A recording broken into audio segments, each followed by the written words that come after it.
All right.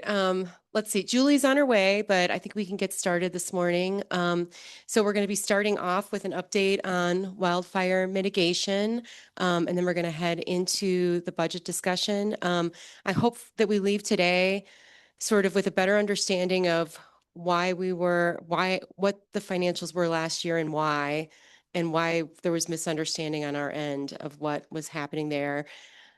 A clear confidence in the knowledge of the information and numbers and financials for the city today. And then with the confidence then again to move forward, because obviously the future is where we need to be for tomorrow. So I don't know, do you want to add? Do we need to do roll call? The work session, I would go ahead and do it just Okay. to make sure, and then we'll go from there. All right. I'll just go around the room. Councilor Shada? Councilor Storm? Present. Councilor Nassif? Present. Councilor Latimer? Present. And Pro Tem Chandler? Present. And then Councilor Wolf is on her way, and I will just mention it when she arrives. And so do you want to kick us off with any additional? No, I'll say Becca is not joining us today. She's staying home and working on the audit. So that's our big focus, is trying to get the 2025 audit. So we have Nate joining us today, whose really focuses on the budget, but may not have all the answers to past questions, but answers to forward questions. So, but with that, I'd like to go ahead and start with the wildfire update first. And then just a matter of clarification. So this meeting is not being recorded. This is not a live sort of Zoom opportunity. However, it will be recorded. And correct. Okay. It's not being recorded. It's not a live stream, but it will be uploaded on YouTube. Okay, excellent. Thank you.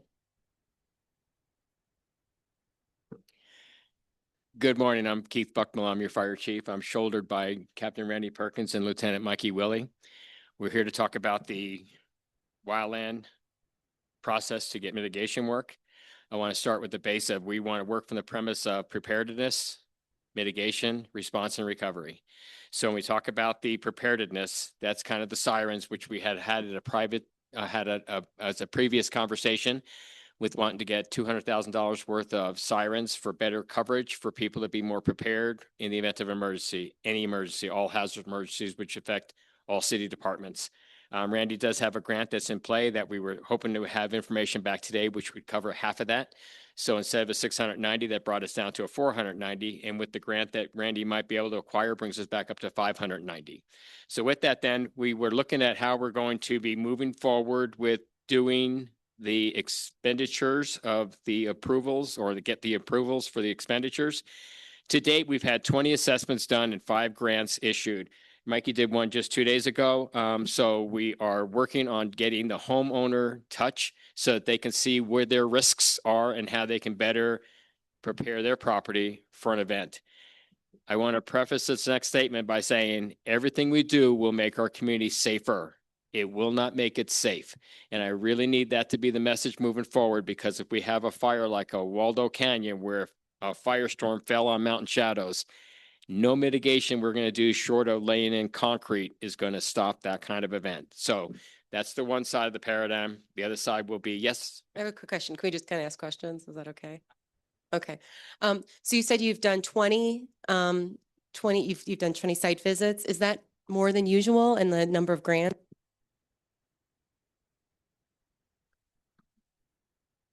Good morning. It's hard to base it off we've had 1 year of the grants. We did about 20 grants. So I'd say the grants are higher than last year at this point. And then assessment wise, I would say they've been higher because of the PIO push that we've done in the last week, 2 weeks or whatever.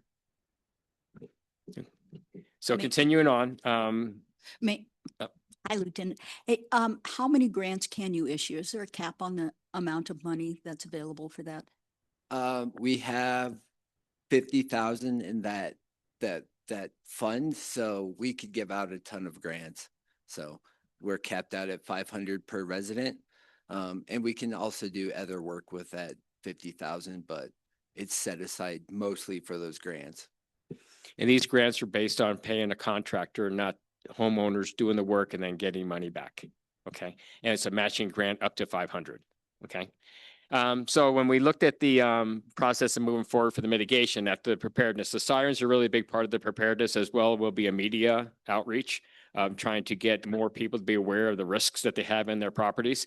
Once we start doing our own mitigation, we'll be able to give photo opportunities for people to see what it would look like. And so they know it's not going to look like a clear cut, but at the same time, they'll be able to have some ideas on what they are trying to get, what their goals should be. So from the mitigation standpoint, we were looking at how we could best get some of our fuels removed. You think of a structure, you think of a tree, I think of it as a fuel. Because that's what it is. Fire doesn't discern whether it's a 2-bedroom, a 3-bedroom, doesn't discern whether it's a deciduous tree or a pine tree. It just looks at it as a fuel that can be consumed.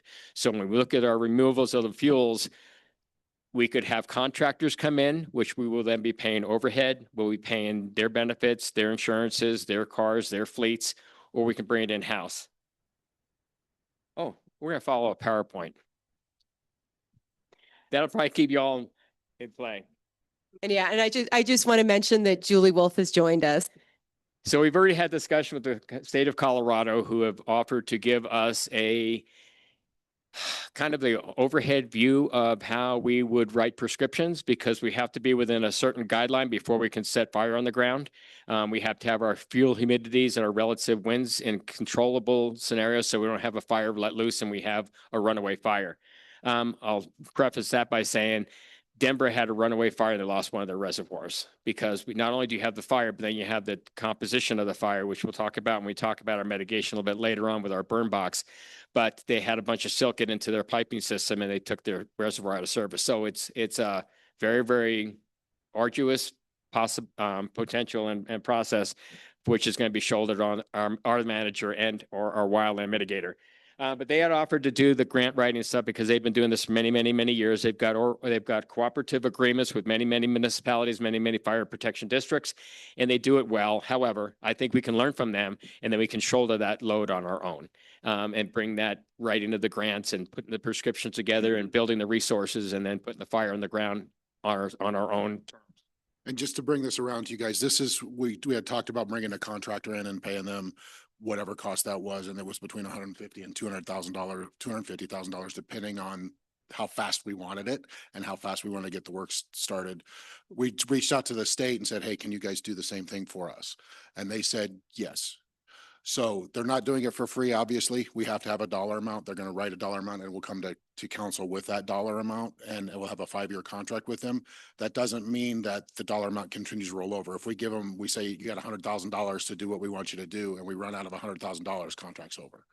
So it's not something that they're going to hold us on the hook for, but this is in lieu of that contractor that you guys approved to come in and do a full assessment of the city of Manitou Springs, just to kind of bring that around to you. Thank you.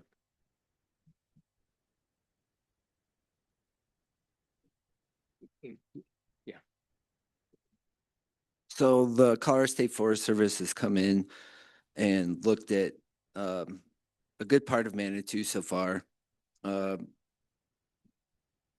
After we met last time, I met with the Colorado State Forest Service the day after, and they brought me in on a project that they're looking to do along the pipeline off of Highway 24, where all of CSU and Manitou's water service comes through. So they wanted to see if we wanted to join in on this. And with that, they've looked at our property and the inlet. So they want to do mitigation at the inlet. And then they also want to follow along the pipeline, which that will do, which would come down to the water treatment plant. And they want to do mitigation around the water treatment plant, the road into the water treatment plant, because that's becoming pretty choked out. And then around the 2 brand new water tanks, doing a 6-acre mitigation project around there. So that's what they're calling the Bear Layer project. And then they've also looked at the reservoir and said the south slope of the reservoir to extend from our previous mitigation would be another one that they would put top priority for us. give a little history, we did have a fire in one of the places where we did have our mitigation a few years ago. John Forsyth had pushed forth to get a lot of that area done, and we did have a fire. We were able to hook that fire and put it down relatively quickly and very successfully. So the mitigation work is really to be removing some BTUs, British thermal units, so that we can make it so it's tenable for the firefighters to get in and the fire doesn't grow as intensely as it possibly could if it was not to be mitigated, and get some of the fuel removed. Some of these fires, it's like having a hydrogen bomb go off every minute. That's how many BTUs we're looking at with some of the fires in some of our stressed forests. So is questions about that part yet? Okay. I have a quick question. I mean, I know you've alluded to this, but like, can you explain why the concentration is around our water sources as opposed to, our community direct? Very good question. Values at risks are a really high priority in fire service. So if we move into an area, we're going to triage that to where our best bang for the buck is and what we can absolutely not live without. And our water is one of those primary things. If we lose our reservoir, we lose our water system, we are going to be having to piggyback on somebody else, and that we're going to be losing all control of that scenario. Did you want to jump on this? Looks like you got your hand on the trigger. Okay, so as we triage that, we looked at our reservoirs, one of our high priorities, because it's our high fuel. Additionally, we can only really mitigate city properties. We can't go mitigate the private companies, or we can't put private companies out of business because we are mitigating private property. So we looked at that as our water and a really high priority for that. It's a very densely populated area with lots and lots of trees. So there's lots and lots of work, and it's going to be quite impactful when we get it done. I didn't know I could push the button and cut him off. That's kind of cool. And just so you know, the next slide, we'll talk about what we're doing with OSAC and locally in the city. This is just what the State Forest Service has recommended us do. So the next slide, I think it's the next slide. Yes, please. To the reservoir, if there was a fire up there and ash gets in the reservoir, it's going to take us years to clean out the ash before we can use the water. So that's the other concern, is if there's a fire up there, our reservoir is closed for numerous years, and that could be anywhere from 5 to 10 years, depending on how big the fire is and how much ash we have.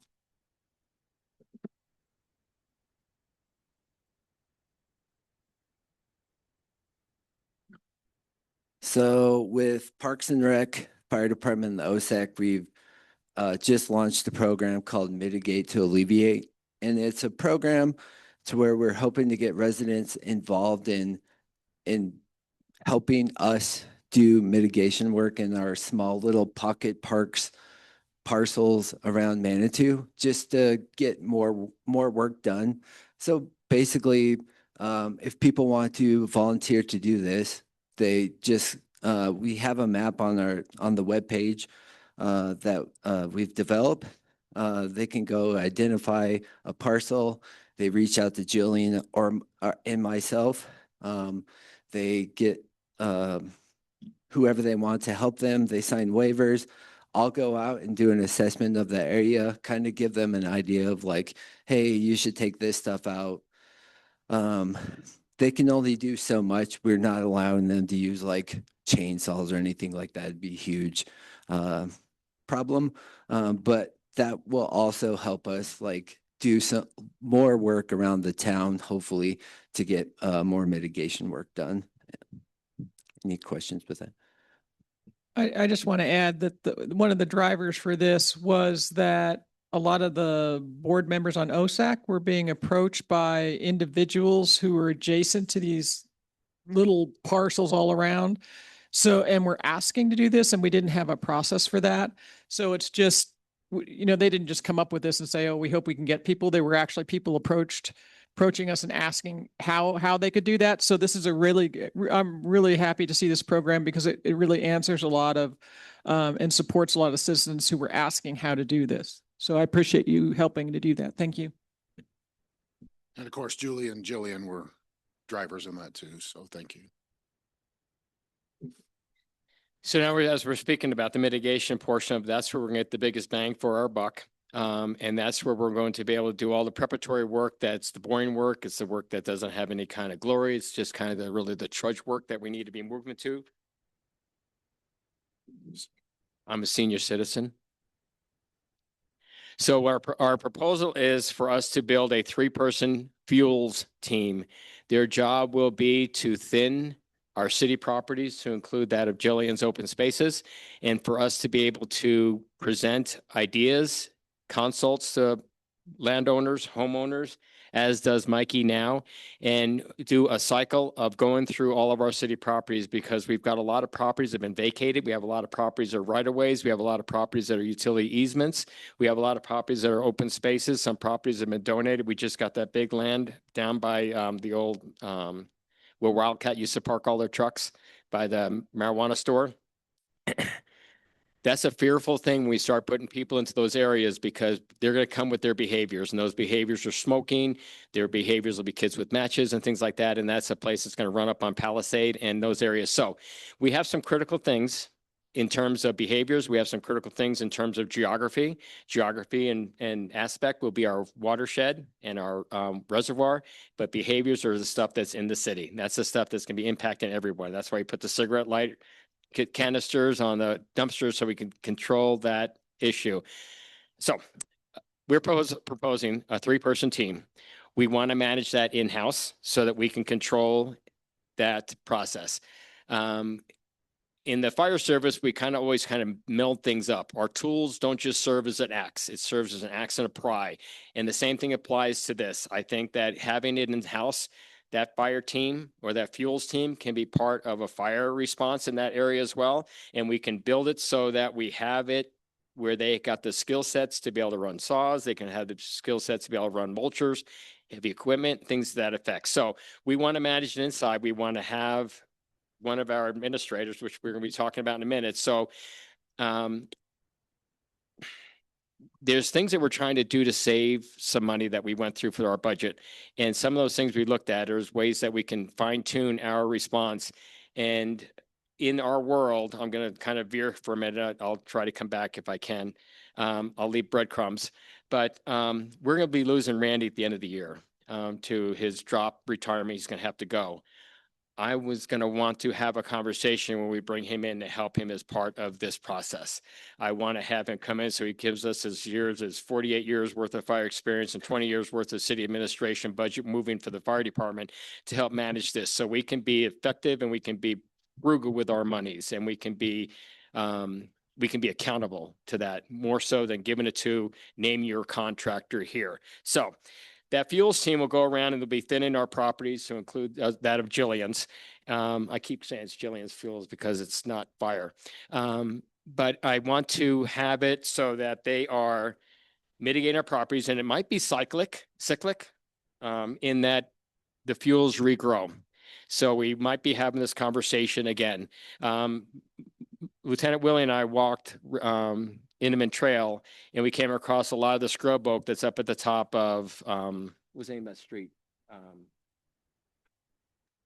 At the top of the elementary school. We got to that area up off of Pawnee, and we're overgrown with scrub oak. And scrub oak is a weed, and it's a very resilient weed, and it's a very proliferous weed. It just keeps coming back.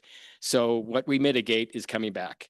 In order to us do our mitigation, we talked about the ash, or the city managers talked about the ash. We don't want to just put fire on the ground in a haphazard means, because we don't want that to be part of a runoff and affect us and affect our neighbors. So we want to create a burn box where we can burn these vegetation in a controlled setting where we don't have we have no ash disbursement, and we can control the embers as they lift. Also with that, it produces, am I jumping ahead on this slideshow? You trying to keep up? If I could just try to bring, I love my chief. Let me just say that. He bounces around quite a bit. If I can just try to bring that back, that 3-person fuels team obviously would be 3 more employees for the city of Manitou Springs. But with that job going around and doing that. Obviously, it's high visibility. They're out there doing the work and they're doing the mitigation, which we don't have the manpower currently to do as a fire department. But the also possibility for this team is we could deploy them. So if we deploy them in the summer or we deploy them on big fires, even if we stay local in Colorado, that could subsidize payroll. I'm not saying it's going to, I'm just saying it could. The more we deploy them, the more they're there, but they're also out of the state limits of Manitou Springs. But if they've done the mitigation jobs, then we have the time to deploy them also. Yeah, Gloria. You have one team. How many would you like to have? This would be a 3-person team. Yeah. But just one team, is that adequate? That's adequate for what we're asking for now. Yes, ma'am. Okay, thank you. The model that we're proposing is not unique. There's other places that have, like Bailey Fire has one scenario like that. Their team is 5 people, and right now they're in Florida. They're expecting to make a couple $100,000 for that deployment as it comes back. And so I think that if we look at the $590,000 as more like seed money, I think that we can start generating this to move forward and be self-sustaining. Eventually we'll come back and ask you for a helicopter and a bulldozer. Because okay. I'm gonna breadcrumb back to the burn box. Oh, okay. I already, we were there, we went back. I'm not sure. All right, I can wait. So there's 2 pieces of equipment that we would need to be, that we would like to ask for, and that would be a mulcher, which is like a Bobcat with a very, very heavy duty lawnmower front end. And that can do a lot of the tearing up of the root systems to get some of the stuff eliminated so it doesn't return. If we have identified a place where we want to have it not to grow, we can have that ability to do that. It's going to have to be on a track because all of our properties in Manitou Springs, if you're not on Manitou Avenue, you're on a slope, and we can't have 4 wheels on a slope. So that's the masticator that we want to request. How we go about getting the power head behind it is going to be optional. We can find some used ones. We might be able to get used. We might be able to steal some from Ben. Sorry, Ben. That's the kind of tools that we're going to need to be able to do the work, because that's the kind of benefit that a contractor would bring in, because they have invested in their business to be able to perform their job more effectively, and they've got them. Okay, so I'm done with that. You want to go to the burn box? So this is the burn box. We can carry it around, go to neighborhood. We can burn the fuels on site. We don't mulch it. Mulches is great. We use it on all of our properties, our decorative stuff, and it's all beautiful and it's better than having weeds. However, it's ground duff and it's flammable. And so there's a ladder fuel, and that creates an area where we can have fire transport from one area to another because it's got a continuous fuel source. If we burn it, we're going to be coming down to ash like the city manager spoke about, but we're also going to be containing that ash, and we're also going to get biochar, which is really the best root stimulator in the world. If you ever gone by an area where they've had a grass fire, 3 weeks later, the grass is greener than a football field. And that is because of the decomposition of the nitrogens and the fuels that have been put into the soils. And this then can be available to the citizens to take what they want, because we'll be creating it and we don't need it. So that's the burn, char, mass. So if I just wanted to give a shout out for biochar. I mean, the Climate Action Work Group has been advocating for this for years, and I'm so grateful that we're talking about it and we're going to be utilizing this. As sustainable. It's incredible. It's environmentally safe, and so I just have to say that kudos. I'm thrilled about it. It's something Becky will be happy about.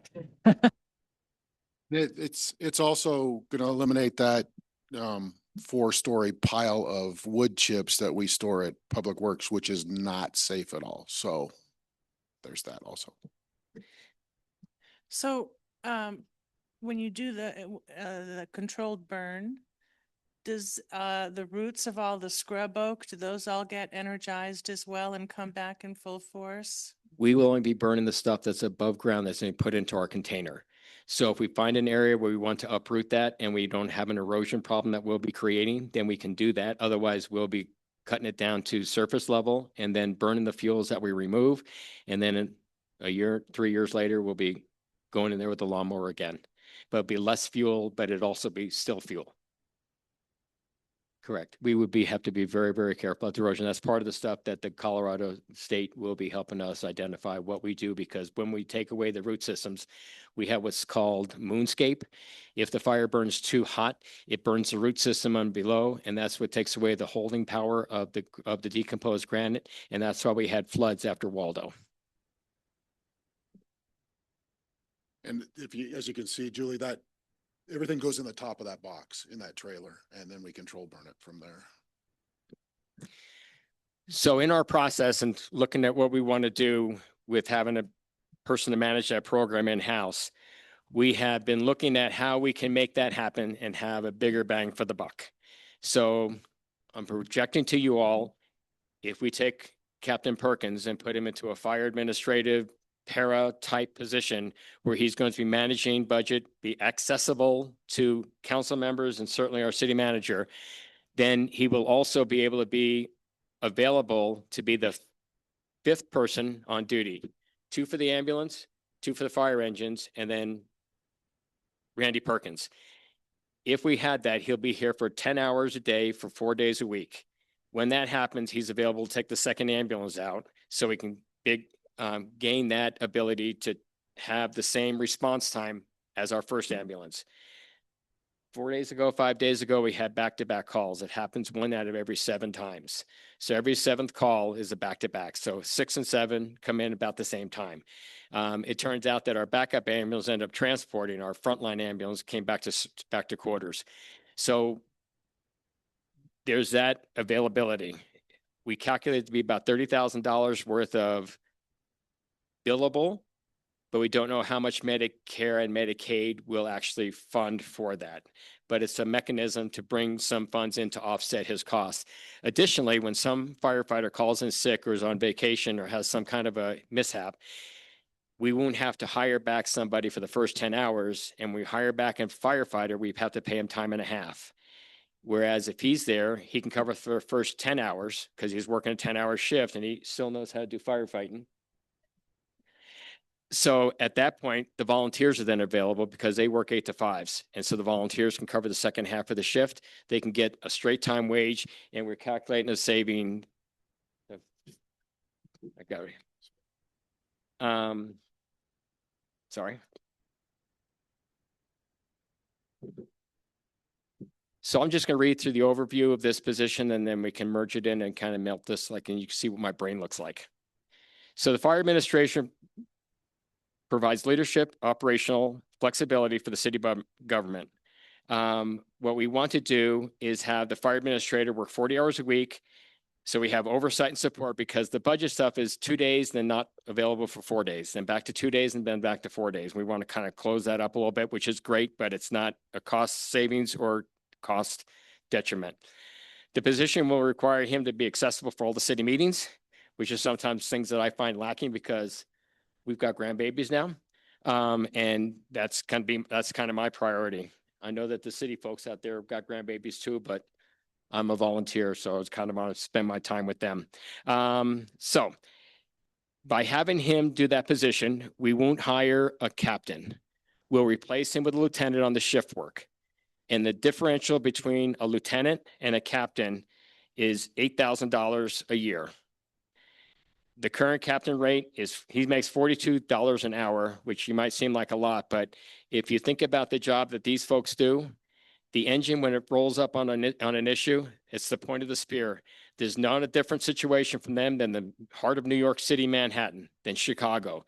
The detriment, the decisions, the critical thinking, the time lapse is all compressed, and thus for the fact that he's been here for 40-something years is also a reason why his longevity has built him to that position. You pay for what you get. So he is $15 an hour more than a regular captain. And that's going to be $8,000 more savings because it's going to be a lieutenant instead. So we're looking at how we're going to crunch these funds down. The fire administrator part-time vacation leave savings alone is $21,000. The combination of fire administration for the sick leave is an additional $10,000. The part-time staff overtime at 1.5 times is going to save us $67,000 in all total across the board. He will be working at a $42 an hour rate at only 40 hours a week versus working a 42-hour paycheck at 56 hours a week. So we're looking at how we can call these monies. And then if we were going to save the money from the mitigation portion of this stuff and not pay it to XYZ landscaping, we would save that money as well. So we would then have the ability to put our 2 firefighters on 1 engine instead of taking 2 engines to an emergency, putting the wear and tear on that $680,000 piece of apparatus. They could both go together because we got to have 2 firefighters show up on a scene. We send the ambulance as well, but I got to have 2 firefighters. One we can drop at the hydrant, one we can take the address, and then start the fire attack. So we would save the wear and tear on that, but I can't tell you a number of that because sometimes those trucks run forever. Sometimes they run for 3 weeks. But having them 2 there, that would leave Randy back to be able to take the second engine on the second call, second type of fire emergency call, or the ambulance, whatever is most necessary, which most beneficial. So we did calculate down. We would have $142,000 of billable monies for the ambulance. And we already calculated down that 40% pay rate, and it came out to $27,000. So I said 30,000, so I cheated you for 3. And that gives him also the ability to deploy on wildfires as well. So that's where we're trying to cull this down and kill 2 birds with 1 stone, even though we're not in the business of killing people. But we do want to make it so that we can be as frugal with the money as we possibly can. One of the things that we will do, and we will promise you, is we will be responsible for the funds. We will be able to stand tall and be accountable for what you're trying to have accomplished. So our request is, can you give me 3 people? Can you give me this captain back?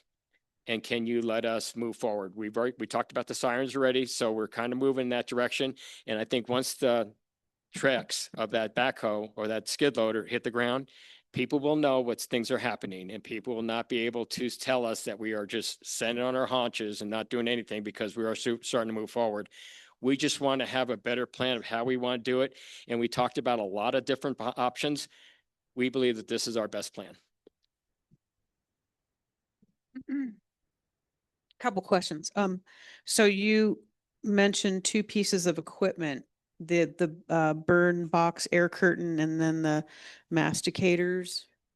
Do we own that equipment? Negative. That'll be a new purchase where we find one used, or you keep knocking me off the. Judith, not me. We would be as frugal and we'd be as responsible as possible to find a good used one, or we'd have to purchase new. Do you know a ballpark how much? Yes. These. If we were to purchase new, we did get a cost of, for a Bobcat with all the attachments and the treads make the unit a lot more expensive, but it's $140,000. If we were to get a burn box, it's about $100,000. We can look for used, but I think the burn box is relatively new to this process. So we'd have to find somebody that did not like their program and be able to acquire from them. Otherwise, the burn box looks like that would have to be a new purchase. And second, so thank you for that. And it sounds like these pieces of equipment are pretty integral to what you're trying to accomplish.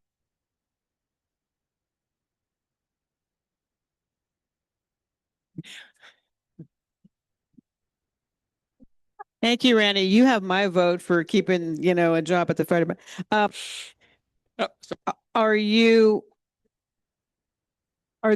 projecting these funds coming out of the money that the city council moved to this fund, the $690,000? Are you anticipating that the 3 people, Randy, and these pieces of equipment will be funded through that money stream? Yes. And as well as the savings that we're starting to try to call back from the Randy. We're going to get a lot more bang for the buck in different ways that we're going to be squeezing out of him, that will be able to afford us opportunities to offset some of that $690,000. We've kind of already have spent $100,000 of it down with the sirens. We spent 200 down, but we're kind of get 100 back. So other than that, we're looking at 590, and that money is certainly part of that equation. But if the deployments go, then we can offset some of that and push some of that money back because we don't keep what we don't need. Thank you.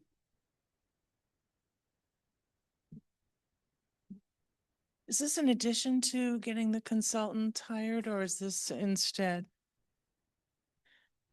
Good question. We're going to try to offset the consultant by utilizing the state of Colorado, which is not-for-profit, so that they don't have to worry about building the profit and we can be more accountable for their work. Also, a lot of the work that we do touches their work. So I think that we kind of have more of a hand in glove with that. But the consultant we have to learn from, and then we can manage it in-house. And what is the annual estimated cost of the three-person team? Depending on quals, I would imagine they're going to probably come in at about $70,000 plus benefits. So if we look at a $300,000 hit on them, that is one of our workarounds for that, was to use them as a deployment for a federal resource. And then we would be getting money back from the feds for them, for their backfill, and for the apparatus that they take. And if we take our brush truck out, that will gain us about $140 an hour, minimum 8 hours for the duration of the incident, which is usually a 2-hour roll, a 2-week roll. And then with a 2-day off, then they can re-up again. So it can be quite lucrative in terms of sending them out and then bringing them back and then offset some of that $690,000. Where's the 690 breakdown? How does that break down?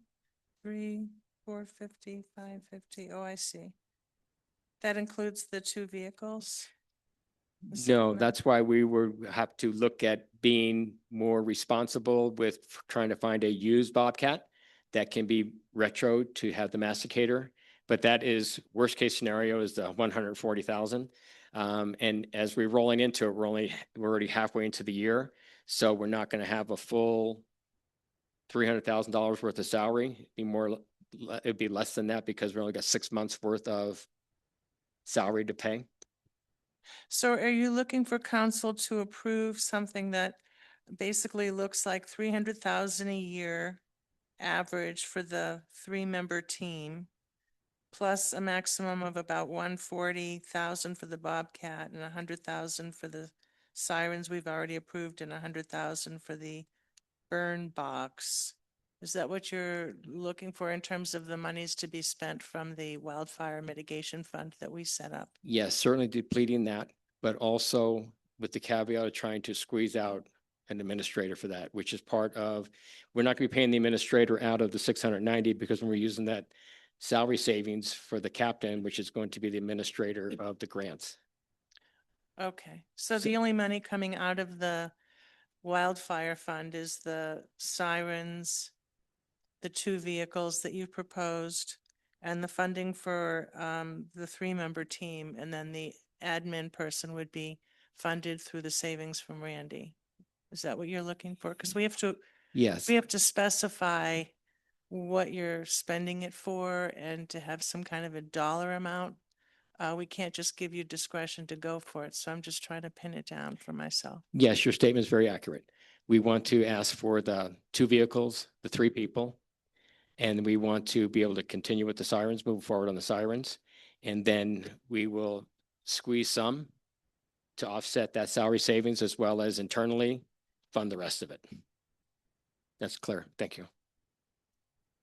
And I just want to be clear right now, the sirens are still at $200,000. We haven't got the DOLA grant yet. We haven't got the funding yet. We're hoping to get it within, they said this month. So, but it's not a guaranteed money. So it still could be right around that $200,000 mark for the sirens. In regarding the individual assessments you've done, Lieutenant was out last week and did one in my home, which I thought was very helpful. And he also sent me an email with a list of recommendations.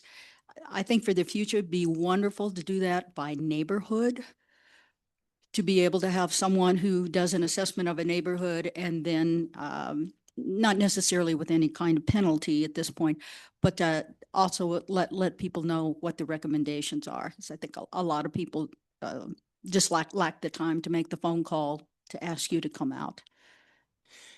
That's very accurate. And we would go to the ends of the world for us to be able to get into people's properties and do the mitigation, do the work. We have to be invited. No, I meant just to do an assessment. Oh, we have done a blanket assessment of all of our properties. Manitou Springs is in our plan Manitou. We kind of painted the map. We've kind of painted the map of where we found to be really bad. We look at three different things for the property assessment. We look at topography, aspect, and slope. And those are the things that kind of create our ingress and egress for the people. But then with that along comes the siding of the house, the roof of the house, the composites of the structure, their vegetation. So there's things that can be controlled that humans have created, and then there's things that have done that nature has created. We would go by neighborhood by neighborhood. We've already done that, and it's kind of a double-edged sword. If people see that they're in a red zone, then they get angry and they want to know what we can do, but we can't because it's their property. If they find that they're in a red zone, then they think that we're not doing anything. So we can tell them you're in a red zone, but then we're gonna get slapped in the head because we told them they're in a red zone. I think that as these processes start moving forward, I think more people will capitalize on Mike, Lieutenant Willie, to come out and do that assessment, because it's the time for that homeowner to alleviate some of their fears. It's a time for that homeowner to get some rubber and a roadmap of how they need to mitigate and navigate through getting their property back in place. And that's kind of a moving target. But I think that more neighbors will see that, more neighbors will tell more people, and then we'll be able to see more process. The three people team can't touch those properties. Otherwise, we'll be in trouble with the contractors who want to come and do that work, and we'll be putting them out of business. Yeah. Unfortunately, we could just own all their land and just say, now it's our land, and do what we need to do. And that's a happy time, but not for the Yeah, homeowner. I'm not talking about doing any kind of mitigation on their property, but just that list of recommendations, I think would be helpful. Some people would be motivated by that. We can build a roadmap of what we look for, and then people can see that. But I think a one-on-one is really, really important. It really helps affirm them. It really helps motivate them. If we just put a checkbox on our website, they will look at that and they will just kind of do what's on the checkbox. But when Mikey gets his eyes on that property, he gets to see some other things like a tree growing through a deck, which we've got a tree growing through a deck. So that would not be on the checkbox. That's a really unique thing for that particular property. And that's the part that having eyes on gives us more. Thanks for the explanation. May I ask a question? So my intention of being here today was to get real granular with the budget. So I just want to make sure I heard you right with regards to the 3-person team, 70,000 plus benefits for all three. So we're looking for one person. So I guess so what I'm hearing you say, so then that's hang on, I'm just trying to get this in my head. So 70,000 to so 300,000. So let's just do 300. So we've got 200,000 currently for sirens, possibly offset by the $100,000 DOLA grant. We have 140 plus 100,000 for 2 pieces of equipment and 300,000 for benefits. So what we're right. So currently, if we add that up, what you're asking us for is currently $740,000. But only 150 for the people. Because we only have here. So I just want to make sure I've got the math right, because if what I'm hearing you say is that we're going to be taking this all out of the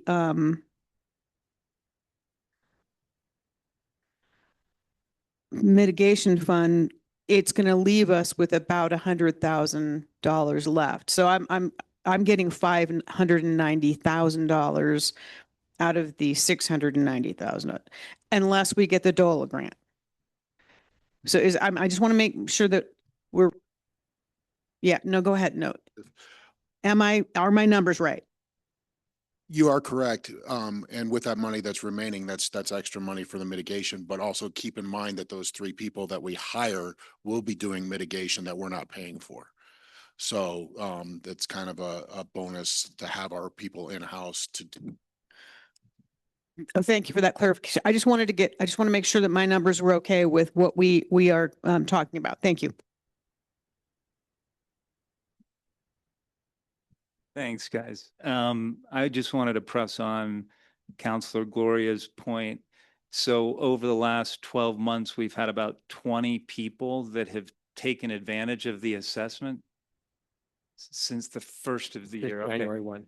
And so ideally, what would you like to see if you could click your heels 3 times? Because 20 seems really low to me. And I love this program. Lieutenant Willie has come out and done our home, and it's a pretty amazing thing. Is that number 200? Is it 500? Do we need to raise more awareness around this? I mean, always more, but I would say since the PIO push started, it's helped a ton.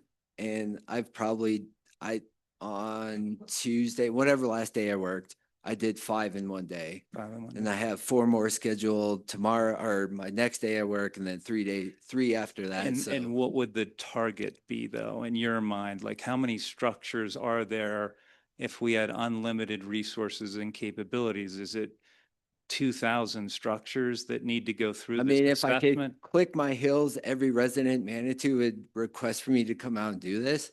But And ballpark, how many structures is that? I want to say there's like 2,300 Okay. structures in Manitou. So that's really helpful. So we have a long way to go with that, which Yeah. is, I think, the opportunity. Second question is, and Chief, you touched on this a little bit, are there peer communities? It sounds like maybe there's one in Florida that you sort of look to with the way they're approaching their overall mitigation program and strategy. And are there any in Colorado that you sort of benchmark and look to for advice or learnings and stuff like that? The team I was speaking about in Florida is a team from Bailey, Colorado. They're presently there, and that's the one I've been watching really closely at how they do their mitigation. The benefit I've got is my son-in-law's on that team. I love it, So yeah. we get some good inside trader information of what really works and what really doesn't work. But they have other models as well. There's some on the Western Slope that have got this mitigation plan. I don't know if they got the burn box, but I do know they've got a fuels team. And that fuels team can be very, very beneficial to the city, but is also very beneficial because of skill sets that they have when they take a deployment. Because whenever you take a deployment, they got to have sawyers, and the sawyers are kind of far and few between because that's an extra certification. That'd be something we would bring into house. But yes, there are other departments that have the same, and they have been utilizing it as a fuels for mitigation. And that's helps them for their next step, which when they take the deployment for someone else's response. And then I appreciated what you said in terms of how to think about a situation in terms of safety, and that will never be, no matter how good our mitigation efforts. So on that spectrum from unsafe to safe, where would you say we are? And if that's too overly simplified, you don't have to answer the question, but I'm just trying to come up to the macro level to say, sort of where are we in that spectrum? Are we in the middle on a 1 to 10, and we're looking to get to 10 over the next couple of years? How would you answer that? Unsafe to safe spectrum. On a scale of Ballpark. in my heart of hearts, on a scale of 1 to 10, I would say our risk is 8.5, 9. And that's complicated by a lot of different things. Yeah, absolutely. And that's, And then because I'm throwing out in my spaghetti brain, I'm thinking egress, ingress, getting our public out, the types of fuels, the types of vegetation, the closeness of our houses, the probability of igniting into a wildfire, our threat that extends past us to Crystal Park. So there's, in my world, it's bad. I think we might be able to get it down Yeah. to 7, yeah, and 7.5. I really appreciate the baseline. And then as just a postscript, I appreciate you putting forward this new program. And I guess we'll see more of the economic and budget analysis with Super Nate and the team at some point. But thank you very much.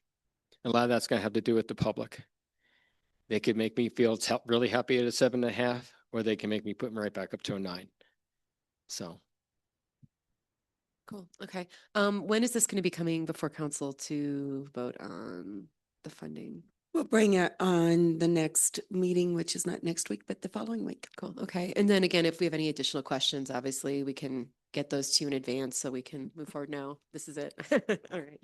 And then just another thing, somebody had mentioned this to me, the idea that, you know, when you've gotten your property assessed or when you've done some mitigation, if the idea of that is, I don't know if it's like a yard sign or a sticker or a decal that says like, I'm a, you know, mitigated home.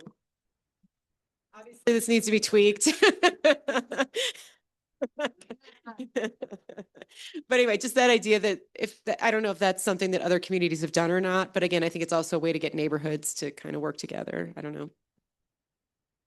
We can make a scarlet letter. We can do that. I think that's really quite beneficial. We can let people know what properties have been mitigated. One thing I want to throw out there real quickly is that when people ask for bids to get their property mitigated, it's going to be $1,200 to $1,500 to $2,000. Mikey's working on giving them $500 back, so it's going to be a lot back to do it yourself. And a lot of people are going to do it themselves, but then they need to find out how they're going to be able to take care of what they build when they do that. So thank you really for Jillian and Benjamin sending out those neighborhood chipping. That's great, but this burn will also help. This burn box will also help us take care of that mitigation of fuel in itself. So I think that a lot of people are going to try doing it themselves, and having Mikey look at that property and kind of tell them how they can navigate to do that, I think is great. And that will help move that number down. And then if we can help manage that fuel, that's even better. Very first, and then So two things. I'm having my oak forest mitigated on Monday. So if you want me to get pictures pre and post to use as part of a, you know, campaign, I can do that. Yeah, because they're coming in and we've got slope and lots of oak forest to mitigate. The second thing I just want to suggest, and I don't know if it's the best property to do, but because it's so high visibility, when you go in and out of town and you come off the 24, either getting on the 24 or getting off of the 24 on the roundabout, and how much dead fuel and trees are in that roundabout, and the same getting on the freeway. If we could mitigate those two properties just so that people coming in and out of town are able to see visually what we're trying to do. I mean, it might not be the number one property you want to mitigate, but because it has such high visibility, it might be a good idea to consider that one. I was going to say, I think Denise can answer this, but I think that's CDOT property, isn't that? We have to see what's CDOT. I know the medians is CDOT, but I don't think the roundabout area is CDOT, is it? I think, you're talking about Is the, that like the round clover area leaf? CDOT? Yeah, I think We'll it's look and CDOT. see. Ben's Yeah. looking. But that's okay. But yeah, I just want to, I always. I just wanted to suggest when this comes before council that we be specific with the dollar amounts. So if I understand it correctly, for just the 6-month period, we're looking at spending 590,000 from the mitigation fund. That does not include what I think we voted for last time. That includes the sirens, but I don't think it includes anything for a consultant. So, and I was a little confused by Keith's answer. So are we not going forward with paying, is there an RFP out there for consultant, or are we going to hold off on that? So Julia, I don't think you were here yet when we talked about this. I'm sorry. Well, it's just no problem. What we have done in lieu of the consultant is we brought the state of Colorado in. So the state of Colorado is doing that for us Okay. now. We will bring forth a contract with the state of Colorado, which will be a 5-year contract, which at that time will identify some dollars. It doesn't matter whether it's $1 or it's $5,000 or $500,000. The state will work with us on that. And then once that dollar amount is met, then the contract's over. I see. So if we identified that 100,000, right now they're saying that the properties that they're looking at, and I don't know if you were here yet for the treatment plant, the reservoir and all that stuff. That's what the state is recommending right now currently. Okay, so I think since we've already approved the sirens, we just need our meeting to indicate that we're looking for approval for an additional 390,000, right? No, in addition to In the, addition to the 200,000 oh, we already approved for the right, sirens. but nothing's coming from the general fund. just Yeah, that this is element all with is respect correct. to, I just want to be really clear since Mhm. it's almost like its own enterprise fund. Mhm. And so I just want the record to be clear on what we're authorizing to be spent Okay. out of that. All right, go ahead, Denise. I just want to say by then we should have the DOLA information, so it may go to 690 depending on DOLA. So Right. we'll have to wait for, we should have that answer. I think next week I should have the DOLA answer. Excellent. Okay, go ahead, Jill. Jude. Sorry.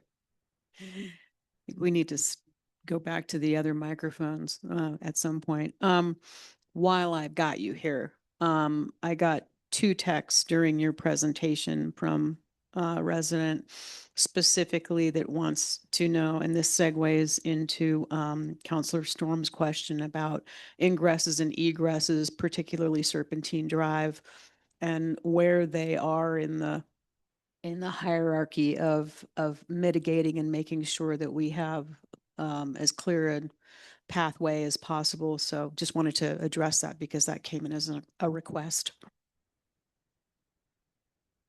That's a very valid concern of the neighborhood. And that's one of the other reasons that I feel really strongly about bringing our manager and our triage person in-house. No one knows this town better than Randy. No one knows those inlets and those outlets and Rock Road and all those different avenues that we have one way in, no way out. So that's the benefit we would have with a Randy versus having a consultant come in and try to learn what we've been navigating for the last 47 years. So yes, we will be triaging that. Some things are going to be life hazard, something will be property preservation, but life hazard is going to be our priority. So if we have an area that's really overgrown and all the things that's going to burn down is somebody's RV, not a big problem. We have a small area that's going to be very cut off an egress place for another neighborhood, high priority. We will be moving it with our same life than property mentality. You know, that brings up an excellent question also, is when you think about, like, you think about the exit for Crystal Hills down Crystal Hills Boulevard to Manitou Avenue, the back way, and you've got that whole hillside that's private property, I believe, that is just overgrown and dead.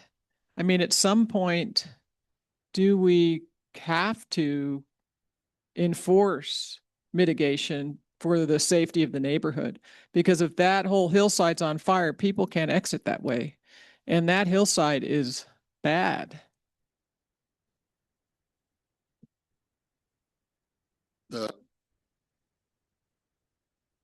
The state fire resiliency code that we were talking about a little bit before, if that ever goes into effect, that will address some of those concerns that you have. But yeah, I mean, eventually, if you want it mitigated, you're gonna have to do something about it as far as code enforcement option or something along those lines. And then how do you get it done? That would be the other thing. Well, just from Mike's coming from San Diego County, in San Diego County, after the wildfires in 2003, 2006, San Diego County Fire and the county commissioners made it that the fire department could tag a property, and they would red tag a property and tell them it needed to be mitigated. And if they didn't mitigate it, they would mitigate it for them, and then they would charge it back to the property. So that's where they got to in San Diego County, and it was effective. Yeah, definitely something to consider. Okay, excellent. Any additional questions before we move on? Go ahead, Do Julie. we have anything in our planning code, like what Carrie just described? I'm not aware of it. I know that when it comes to certain dangers with structures, that if there's a fire, for example, and the owner doesn't repair it within X amount of time, we can take certain measures to remedy the problem and then charge it back to the property. But do we have anything in our code? Do you know? Well, we got Fred right here, so we've got the expert. Oh, there he is. Thank you.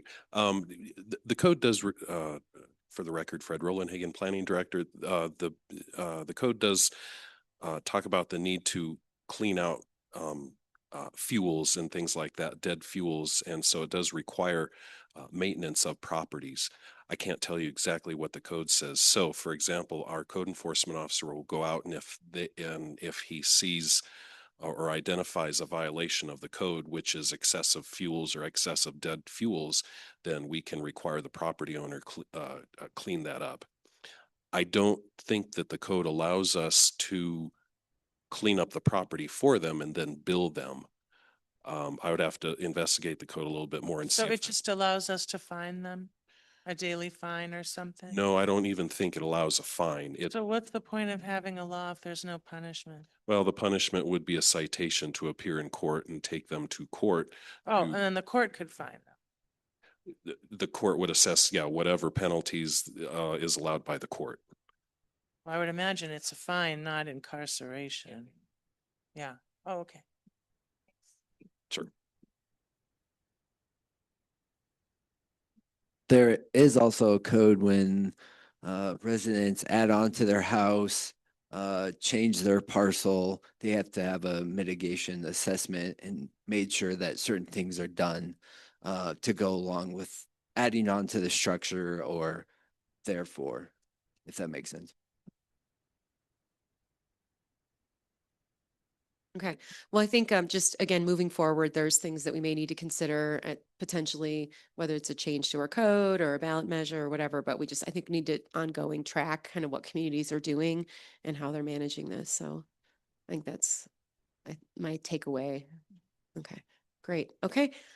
Go ahead, Denise. Yeah, so I just want to clarify direction. Are you asking us to go back and look at this for a code and what we would do for private property and what we could and could not require? Do you want us to work on that over the next 3-4 months? I guess my takeaway would be that first we have to tackle this first phase. Okay. But I do think that we just need to mine was tracking. I don't know if do we want to try to get something in the next 3 to 4 months? I think that we, as communities all over, I think are moving this way. I think it would make sense to educate ourselves on what our existing codes allows us to do. And then, I mean, there's no downside to knowing more and being able to evaluate what our existing code allows. I agree with Carrie, and I think time is of the essence. Because if I'm just looking at it financially, a lot of our fines are $1,000. I might rather pay $1,000 than to pay $5,000 to mitigate my property. So it might just be cheaper just to kind of hang in. I just would like to have our code allow us, if there's a danger, after a certain period of notice and opportunity to solve the problem, if the owner still doesn't do it, I think it's just as compelling for us as a city to remove all that excess fuel, just as much as it is for us to make sure there isn't a deep pit in the ground that some kid or could fall into in the night or something. It's just a property hazard. So I see no reason for us to stagger it. I would imagine that, the city attorney could figure out what other city does this and have us just plagiarize the wording within, an hour or two of research. So I'd love to see us move forward with that simultaneously. Julie, to clarify, are you saying that the city would assess the property and if they thought it was out of compliance, we would then hire someone to No, we would then tell clean the it up and property then owner. send them a bill? Well, we would tell the property owner, you're out of compliance, you have X number of days to fix the problem. If you don't fix the problem within that time, we're gonna fix it, and then we're gonna put a lien against your house. for And the money who's that we who's the we? The city. The city. So Just like we're how gonna we fix do with- it. We do that already in the building code with other violations for structures. Mhm. If And my the house cost is gets really absorbed by the fire department or whoever does the mitigation? Or we hire I don't that know if out? the city personally goes out there with a shovel, or if the city hires a contractor to do it, that sort of is irrelevant Okay. to me. Well, I yeah, just I'm want the interested city in to the have process. authority to mitigate if the owner fails to do so within a reasonable time. So, okay, so I let's, understand. Just so like we the do fire with the chief other wants building to projects. respond first. So do you have a? Thank you. I wanted to differentiate. I'm under the impression that our zoning code talks about standing dead fuels, not density of fuels. So there's two different things. If we have a dead standing tree, that falls more under planning or zoning than does densely populated properties. And that's gonna be a whole nother discussion. Well, it sounds like the first step would be to assess what we currently have, right? So find out what does our code currently say? What are our current fines? What does this fire code that could go into effect? All those sort of pieces so that we know where we are today. And then kind of assess what other communities are doing and then kind of go from there. Does that sound correct? Because I don't think we're fully aware of all the different tools we have right now, looking at them as one piece. Yeah.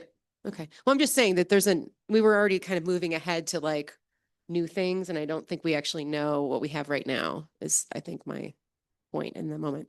Okay. Great. Okay. Awesome. Okay. All good. Excellent. Thank you so much. I appreciate this. Yeah. You've been busy. Yeah.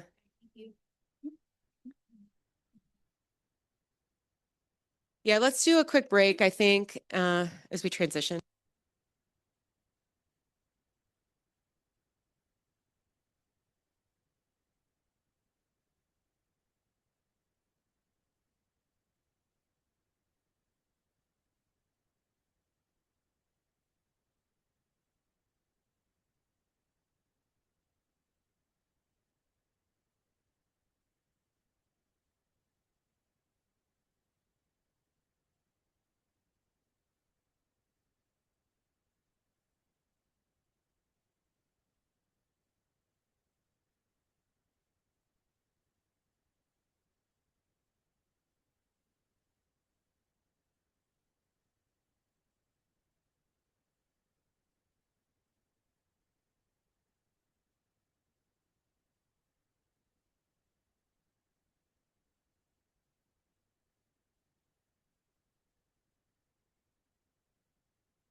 Well, you're gonna.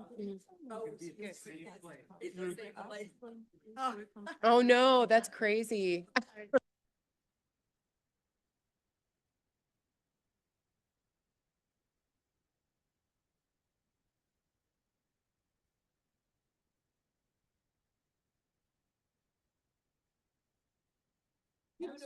Okay.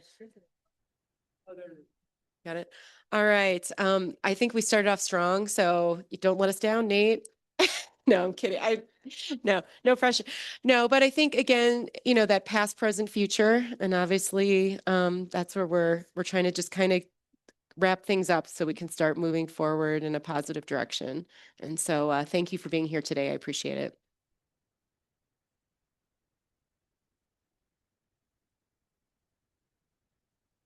There you go.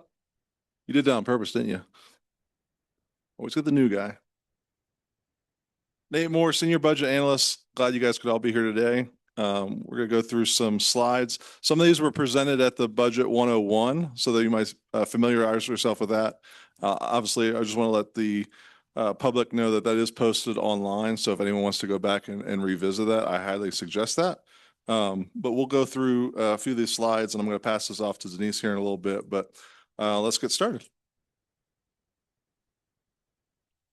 Let's get started. Let's get started. It's not working.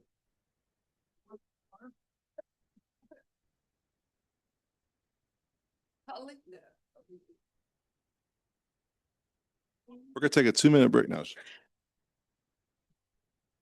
Yeah. Did you do that? There we go. All right, we did that already. So let's go to comparing. We're looking at the 2025 and the 2026 budget here. It's on the screen, also in your paper in front of you. But just to show you really quick, obviously just a brief recap. I know Randy Perkins, they mentioned him being here for 46 years. I've been here for 29 days, so be easy on me. Obviously working with a great team in the finance department, and I'm very excited to work alongside you counselors as well. Looking at 2025 revenue, where we ended up in 2025, we're at the 12,710,000 number. Of that number, just so you know, that's included in that is the funds that we transferred from the mobility and parking, which was 400,000. Our expenses for the year ended up just over 12 at 12,327,000. Our projected ending fund balance, I say projected just so everyone's aware, as was mentioned at the very beginning of the meeting, we have Becca, our finance director, is working on completing the audit. So until we have that audit finalized, this is our projected ending fund balance, which is around the 8,880,000 mark. Now looking at 2026, the current year, our projected revenue, what we have budgeted for the year, we're projected to be at 12.1. Am I too close to the mic? Okay, good. We're at 12,100,000. Our projected expenses, what we budgeted expenses to be, this is general fund, is 13,863,000. Of that, just so you know, we have budgeted to transfer 1.5 million over from mobility and parking. That's included in that revenue number. And then also we are anticipating to have to pull 1.7 from our reserves to make the budget balance. We also have to, as was discussed, the fire mitigation that was approved, the 690,000. We're going to transfer that over to assigned fund balance for that, which would make our projected ending fund balance after the year. Like I said, this is projected. This is based on everything aligning as we budgeted to end up right around $6.4 million as our projected ending fund balance. And if you ever have a question, I guess you could probably just turn my mic off and just start talking. This slide right here was brought up at the Budget 101. I think it just kind of paints a good picture just to show you the general sales tax that we have for the city. You gave me a pointer, so you have to bear with my pointing skills. So you'll see the trend kind of follows as far as the orange line, which is the total expense, and the blue, which is just the general sales tax. Now, these are all in 2023, 4, and 5. Those were all actual numbers. So you can see the total expense was just over 14 million in 2023, and our general sales tax was at 9.6. And you can see that trend following. When you come to 2026, like I said, these are budgeted numbers. We budgeted our general sales tax to be at 4.9 million. And you can see our total expense is around the 13.8. But you can see, if I point at the map, you can see that gap there is quite large compared to the previous years. And this is obviously the area of concern right there, is what we're looking at for the general sales tax. Question? Yeah, and I'll couch this with, this is, I'm new here. I'm curious, as we look at obviously the strikingness of the general sales tax drop makes sense because of the marijuana money going away. But I'd be really curious to know, if we went back 10 years pre-marijuana tax, where we are today in today's dollars compared to, like, was it 2015 before the marijuana tax came on board? I'd like to know and see where we were coming in general sales tax back then, and just kind of have an understanding of, if we can negate marijuana money, how are we doing from a sales tax perspective? Have we lost sales tax? Are we about neutral on sales tax? I mean, it's because we kind of in the whole new world without the marijuana money. It'd be interesting to know where that trend line is. We're going to have a big gap, but it'd be interesting to know what that trend line is. That is interesting. And obviously we'd have to adjust for inflation and everything because, right. Would that be helpful for I think that's helpful information. Got thumbs up? No, doesn't matter because it's the past. Personally, I think we have enough on our plate to deal with it right now, and that might be something that's interesting, but not right now. Okay, got a heads up. So what do you think? I mean, do you think that would be helpful to kind of see? It seems, and I'll defer to Super Nate, but it seems like a pretty easy thing to see a trend line with prior, just adjust for inflation with CPI over the last 10 years. Yeah, this is a report that I can pull up and send to the council, and whether you use it or not, I think it's valuable information. So I made a note to gather that information and try to account for inflation, and just so we can see where we're at. I think that's the whole, to me, that's kind of the whole point, is kind of to see trends and use that to analyze patterns. Yep.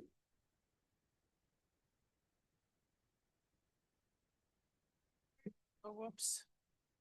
On your chart, the previous chart, the 26 budget, the 690,000 transfer from unassigned funds, what is, I don't understand. Is that part of the projected expense, or what is that? Well, we're going to have to move, because it was approved by council to move 690,000 to an assigned fund balance. So we're going to take that from the current fund balance, the general fund balance, and move that to an assigned fund balance for the fire mitigation. So the projected expenses of 13 million and some change, does that include the 690 that we assigned to be spent on fire mitigation? That does not. Why? Because it does not. Okay, so really our projected expenses are 690,000 more than what's indicated on here, the 13 million, is that right? Yeah, because It's not like that it's not necessarily from a grant or. Yeah, I just want to clarify, it's not necessarily expense. We're just moving funds, our assigned fund balance for the general fund. We're moving 690,000 and placing it in an assigned fund balance for the fire mitigation. Well, I differ with you. I respectfully disagree. We just approved $590,000 that we're going to formalize at a meeting. of that 690 to be spent within the next 6 months. So if we're spending money in the next 6 months and it's not coming from some external source other than just projected revenues, it's very misleading, I think, to indicate, because it skews the numbers. If our projected expenses are really 13,863 plus 690K, then we are in fact taking more money out of the reserves than what's indicated, right? And if not, tell me where I'm missing. Go back, can you go back to that previous slide so we can look at it? That's okay. Do you see what I'm saying? So I think the question is, right, do we need to add 690 to projected expenses? Yeah. Because And- where else, I mean, it's an expense and it's coming out of the general fund. So why would you exclude I it? know, I'm just trying to figure out what's happening. That doesn't, it's nothing logical about it. And I mean, I don't care, the chart's the chart, but in real life, I just want, people to know that we're taking more than 1,000,007 out of our emergency fund. We're taking an additional 690,000 out of it because So can you it's an just, so I guess expense. the question is just that 690, do we already transfer it out? So that when we're looking at these numbers, or do we need to add?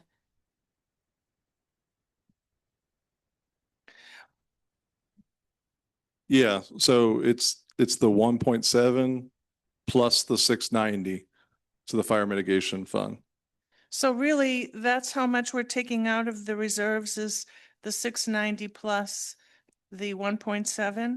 It's, those numbers have to be combined, don't they? I mean, Yeah, so that's it's just why. simple math. So and I'm just going to try to do a little math equation. So the 8.8 million that we had at the end of 2025, subtract 1.7, subtract 690, that's where you get that 6.4. I agree. This makes no sense to me. Let's go back to the general fund expenditures. You have in here total expenses of 14.1 million. Okay. $690,000 needs to be up here in the total amount. So to me, our total expenses for the year are going to be 14,833,000. Okay. Yeah, I mean, so it's all here. You're just, it's just that it's hard to understand it on this graphic. That's exactly the point, which is that it's like the $690,000 are expenses that we authorize in the budget. So they ought to be in the general fund expenditures. They shouldn't be just sort of some sleight of hand or something on the side in which things are just getting moved from here to there. Okay. This is an expense item that we have approved. Okay. So I expect this general fund expenditure sheet here to be amended and corrected to have the No, that, because I think what you're saying is that when we look at the city's deficit in terms of our expenses, we can't see the full extent of the deficit. Exactly. Exactly right. And I guess the question, just to confirm, is that the projected ending fund balance does not include the 690, right? It is included in that. So the projected ending fund balance is correct. No, because the Yes, just hold on. Let him. I'd like to speak. So the ending fund balance in 2025 was 8.8 million. Subtract out 1.7 transfer and then the 690, that gives us the 6.4. And I just want to clarify, and I understand what Councilor Shada and Councilor Wolf are saying. I just want to clarify though that 690 was approved, but that's a balance sheet item. That's not necessarily something that you see in an expense sheet. That's why we had to break it down on the slide. I'm suggesting that we do some more simple accounting instead of this, because this to me is very deceiving in terms of what's going on. Okay. This is an expense. Okay. This is not what you're saying. I totally disagree. I do not like that kind of accounting, kind of what's going on with that. Okay, this is an expense, all right? And it ought to be right in here so that we can see that the expenses for the year are 14,833. Okay, Okay. I mean, I think again, I think, I mean, I think again, it's just a matter of how we view our situation. And I think this is hard for us as a council to understand how sort of negative the city's operating. And so I think that feedback was great. And like, as we move forward, we can, adjust that or figure out how we explain that. Is that good? Is it okay? Do you want, you have a I do. Before we leave today, I want some incredibly transparent and honest answers on how we ended up with a fund balance in 2025 of 8.880 million. And so that's just one of my many questions. I just feel like we got one set of information when we were contemplating the 2A initiative, and then it changed. And I have requested information over and over again that I haven't gotten. And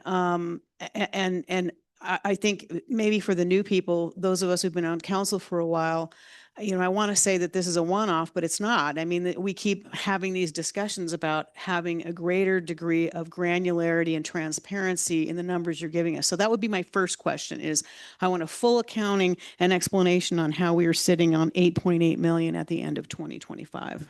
And just to clarify, we anticipated as a council that it would be 2 million less. Is that just to specify? Yes. Yes. Okay. Thank you. Okay. And I do believe that is discussed further in the presentation. Okay. Excellent. Are we good moving forward? Okay. I just want to clarify, are we all in agreement with the projected ending fund balance for 2026? We're just not in agreement with how it's presented. Yes, projected. I just want to make sure we're all on the same page because I know some people are not happy with how things are presented.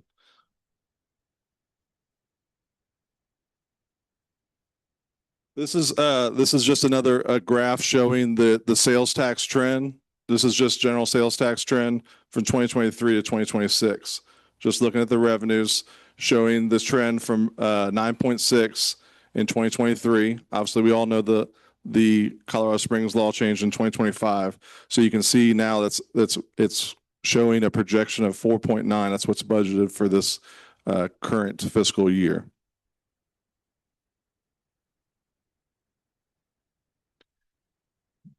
This next slide shows the expense trend. This is, like I said, general fund expense trend. And you'll see two columns for each year, 2024, what was budgeted and the actual numbers that came in. What was budgeted in 2025? This was the original budget. What was the actual amounts? And then obviously we don't have 2026 actual, so that one stands alone. It's just a budgeted number. But you can see in each of the past 2 years, just looking at these 2 years, I should say, we were budgeted 16.1 million in expenses. Actual expenses were 14.7. In 2025, our budget was 14.8 and our actuals were 12.1.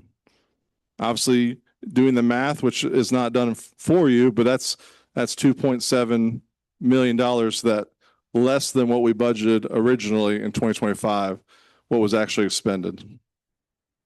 Our current numbers for 2026 are the 14.1. Everyone's still good and with me currently?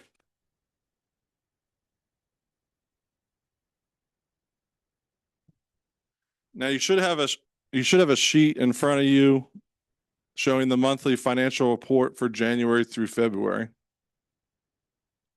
Oh, can I stop you there? I'm sorry. I just realized I have a question. You're here to stop me and I can go back if I need to. Thank you. On the expense trend that we were just looking at, So am I clear then that the 14,123,000 projected for 2026 is really 14,700,000? In other words, it doesn't include the money we're spending on wildfire mitigation. That has again been excluded from the chart. That's correct. Okay, so really that number is 14,123 plus the 690. If we're going to use that math, then yes, that's correct. Is there anything else that should be on here that isn't on here besides the? These are just Wildfire? general fund expenses. That's correct. Okay, thanks. Yep. So you'll see the monthly financial report, and yes, this is January through February because we have not finished reconciling March. I didn't feel it was necessary or accurate to provide March financials. So in case you're questioning why I do not have March included, that is why. But this is, I also want to make this note because I know this is going to be recorded, but these financials will be posted online as well as this one already is. But just so citizens and everyone are aware that this is something that they can access anytime. But the report shows the general fund expenditures on page 1. And because it's for 2 months, you can see that that's 16.67% of the year is shown there. So as you can see that all the departments are just a brief showing the 2025 actuals in the first column, showing the 2026 actuals in the second column, what our budget is, and then what those 26 numbers are compared to the budget. I put that 16.67% there at the top so you can see anything that's over 16.67 is obviously something that we need to keep an eye on. Doesn't necessarily, just so I want to clarify, doesn't necessarily mean that we need to be concerned because sometimes bills come, for instance, they might be a quarterly bill. So you might have seen something that was expensed greater. So it might skew the numbers somewhat. So you'll see a couple like judicial and neighborhood services that are just over that 16.67%. There was a couple small things in there that caused that, but nothing of great concern. You can see my analysis at the very bottom showing that with current expenditures at 2.75% less than February, puts us in a great position and shows that we should be able to finish under budget. Now, these are 2 months in. I just want to clarify. So I'm not going to sit here and project that we will be X amount of dollars under because like I said, we're looking at 2 months. There's not enough data here for me to analyze and say, this is where I think we will project. It gives us a start, but I just want to clarify that I don't have any indication of where we will finish at the end of the year when it comes to the expense side. I have a quick question. So under legislative, in terms of expenditures, is that where that's where legal fees fall under? And that's what. I don't mean to keep cutting you off. I'm sorry. That's all good.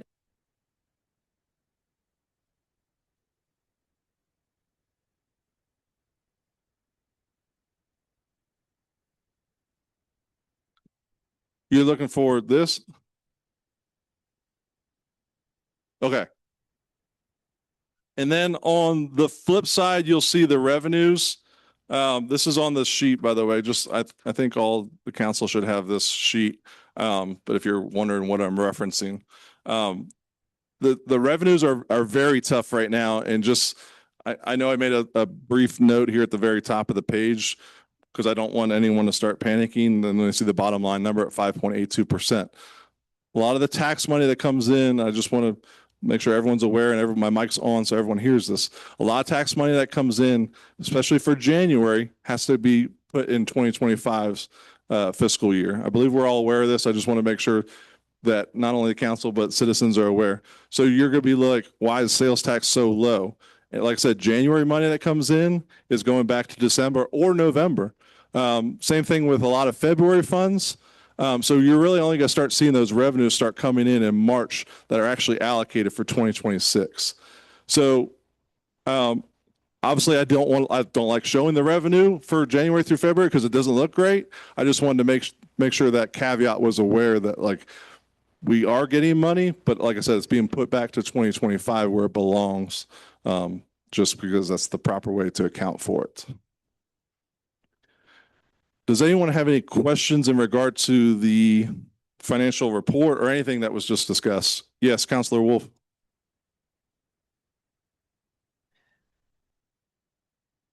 Forgive me if you've just answered this question, but I don't get it. So the sales tax for the first 2 months of this year is showing at 35,000. You're explaining that it really would have been higher, but a lot of that gets allocated to the year end of 25 because the money comes in late. And I would assume the same would be true for the January, February of 25. If some of that actual income was really for taxes that were paid in November, December of 24, then that would have already been offset from the number on your chart here. So That do I understand that correctly? you do understand that correctly, and that's a great point to make. That's why we're comparing January and February of 2025 to January to February of 2026, because the same is true. 2025 numbers would have the same allocations. The 2025 would be pushed back to 2024. So that's why you can look at the trend of the total taxes of 339,000 in 2025 and 205 in 2026. That shows that the number is declining. Now, the marijuana policy, I believe, was, and like I said, I'm 29 days old, so I believe that happened in June or July of 2025. So that's why, you know, it doesn't really capture that. It's hard to look at. I mean, obviously you have to look at 2025 to 2026, but there was a different time period that policy wasn't enacted until 2020 or until July, I believe, or June. I don't know. I'm the new guy. So you're saying the difference between the 228,000 from last year versus the 35,000 from this year is a difference attributed to the marijuana money, presumably, right? Presumably, yeah. And what's 0.71%? What does that stand for? That's the 2026 actuals, What does that mean? like the actual money that came in. So we're looking at 35,000 compared to the 4.9 million. That's the 0.71%. It's 0.71% of the entire budget for the year. Of the year. Yeah. So does that suggest that the original budget is too robust or optimistic? If we did 35,000 times 6 for the rest of the year, would that equal 4.9 million? If 35,000 is supposed to be typical for 2 out of 12 months. So I think Nate can answer this better than I can, but January and February are going to be one of the lowest generating months of the year. So say that again, Natalie. January and February are going to be one of the lowest sales tax generating months of the year. Okay, so you don't multiply that out by 12 months. Or by because sales tax because it's 2 months. Right. Yeah. So anyways, Wow. but I mean, you can probably explain that better than I can, but. Okay. All right. Thank you. Yeah, that's all good questions, Councilor Wolf.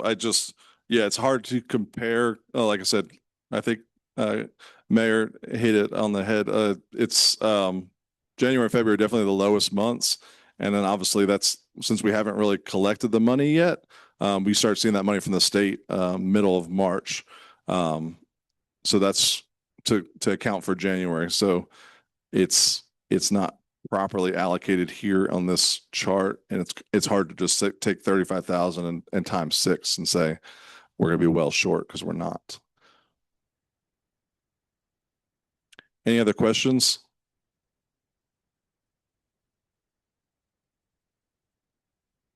With that, I'm going to pass it off to Ms. Denise. Great. I just want to mention a couple of quick things. And this is why Becca's at home today. Even the 25 numbers are subject to change. We're doing journal entries every day, correcting things as we go forward. So 25 is never final until the audit is final. then we'll have that number, just like 24 last year when we finalized that audit. We ended up with more in the reserves than anticipated. So these are always subject to change based on audit numbers, journal entries, and other things as we move forward. So I wanted to mention that. So with this, as we've just mentioned, to ensure that we provide the information and keep you and the public informed, we have brought Nate on, and Nate was a wonderful individual to find due to he knows our financial software, which is Cassell. Very few people know Cassell. He used Cassell where he used to work. So he is considered a Cassell super user, which has been very helpful to us. He's attended many of their conferences. So he's been able to hit the ground running. If we didn't have that expertise, we would have not be where we are even today with that.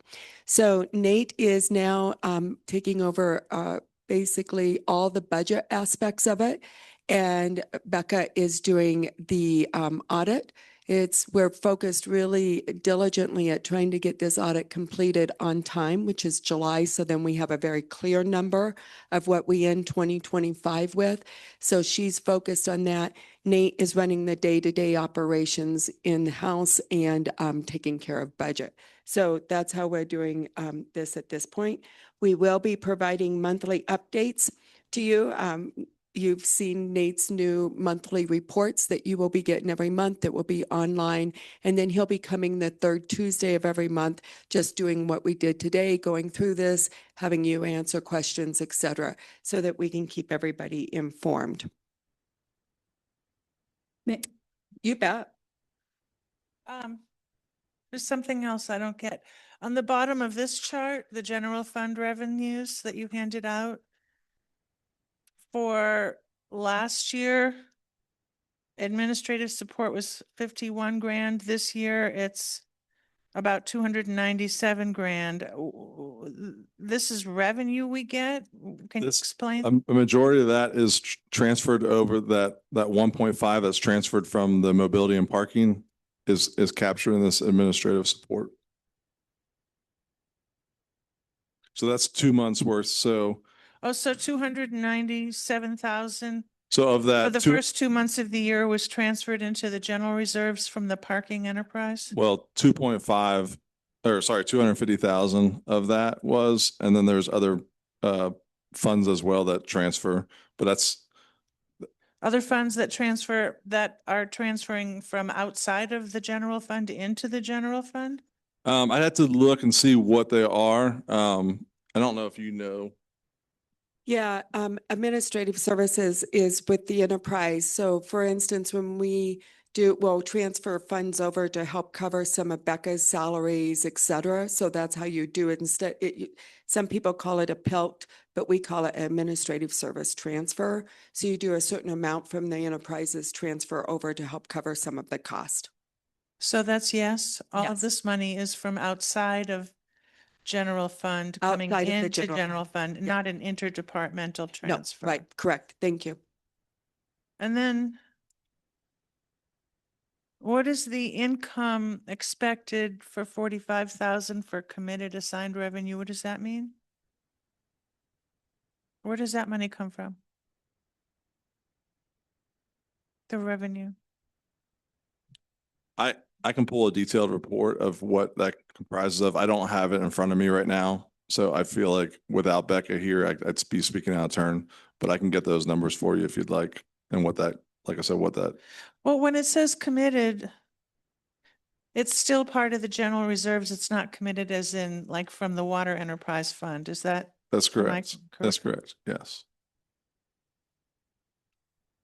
So it could be like grant money or something? Who knows?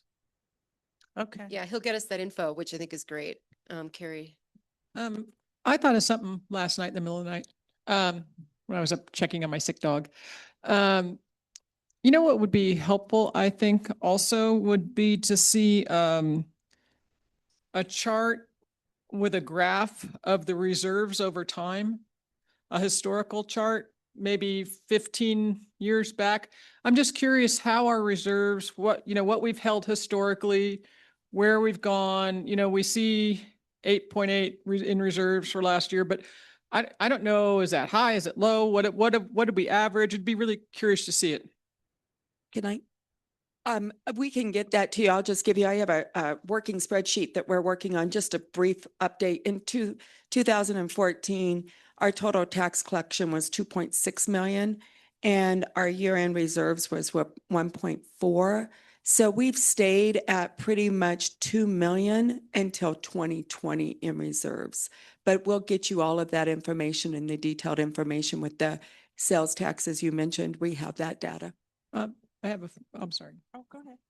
A follow-up question. I'm curious. I know that when we're out applying for grants as a city, that the thing that they look at is how much we have in reserves. Can you give me an idea of what like an optimal reserves? I mean, from my perspective, I'd think, well, the more reserves we can have, the better. But then on the other hand, if they look at our reserves and say, wow, you've got enough money, we're not going to give you these grants. So how do we trade off having adequate reserves, but also being able to get free money? Yeah, where's the sweet spot? I'd really like to know that. Yeah, well said. Thank you. So, and Denise, you can answer this too, but I think that the reserve conversation is potentially, there's going to be like our gut comfort level, and then there's going to be that sort of, what is recommended, what is legally required, what do other communities have, knowing that we've lost that opportunity to increase our reserves potentially so that we don't have this ongoing ability to keep adding to it. Do we need to have more? We're a small town. Becca always says a small town, you need more than is recommended. So you're right. It's a complex. Yeah. So anyway, go ahead, Denise.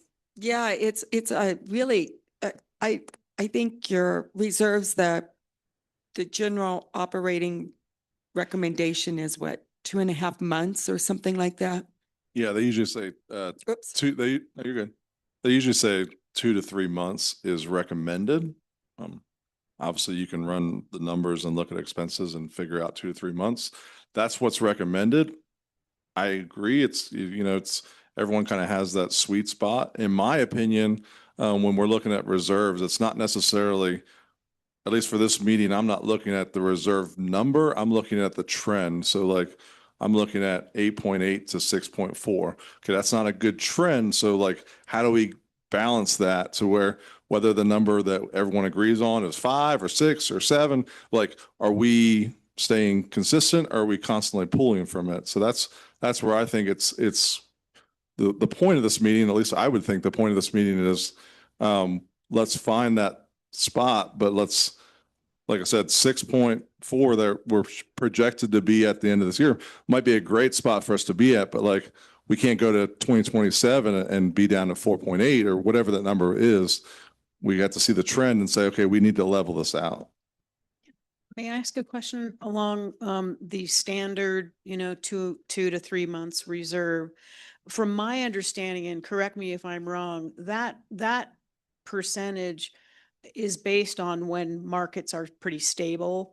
But, I think what we have to be looking at is markets are very unstable. And with the recent, war in Iran and closing of the Straits of Hormuz, the financial prediction, as you know, is we are also not going to see those fiscal impacts really until the beginning of the second and third quarters of this year, because many, like, for example, buying equipment, for example, there's inventory now. People are saying, get your inventory purchased because it's going to hit us depending on how long this takes. And so to me, when I see all of this, market and global insecurity, to me, that comes back to that gut of what the mayor is talking about is, we have to factor those things in because there's a tremendous amount of uncertainty on what our cost bases are going to be for just simple things like materials and products, laptops and such.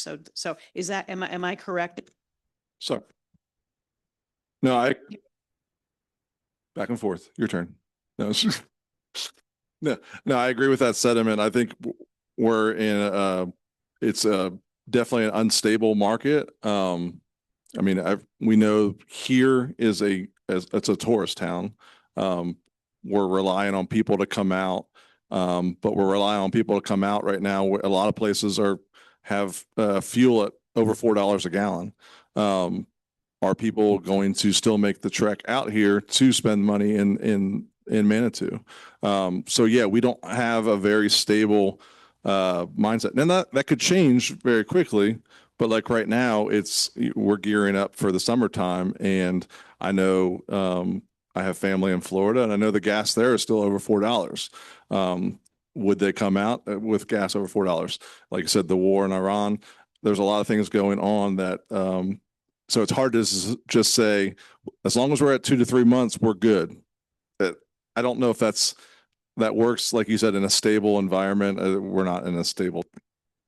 Well, and my last part of that is just keeping in mind that the state has announced their budget deficit as 1.5 billion, and they have already articulated some cuts that they are already planning to make that are going to affect us on the local level down the line. So I just want us to be mindful of all these things as we move forward with this discussion on what a robust reserve should be. Nate, your turn. Reunited, and it feels so good. How are you? That's super, Nate, over there.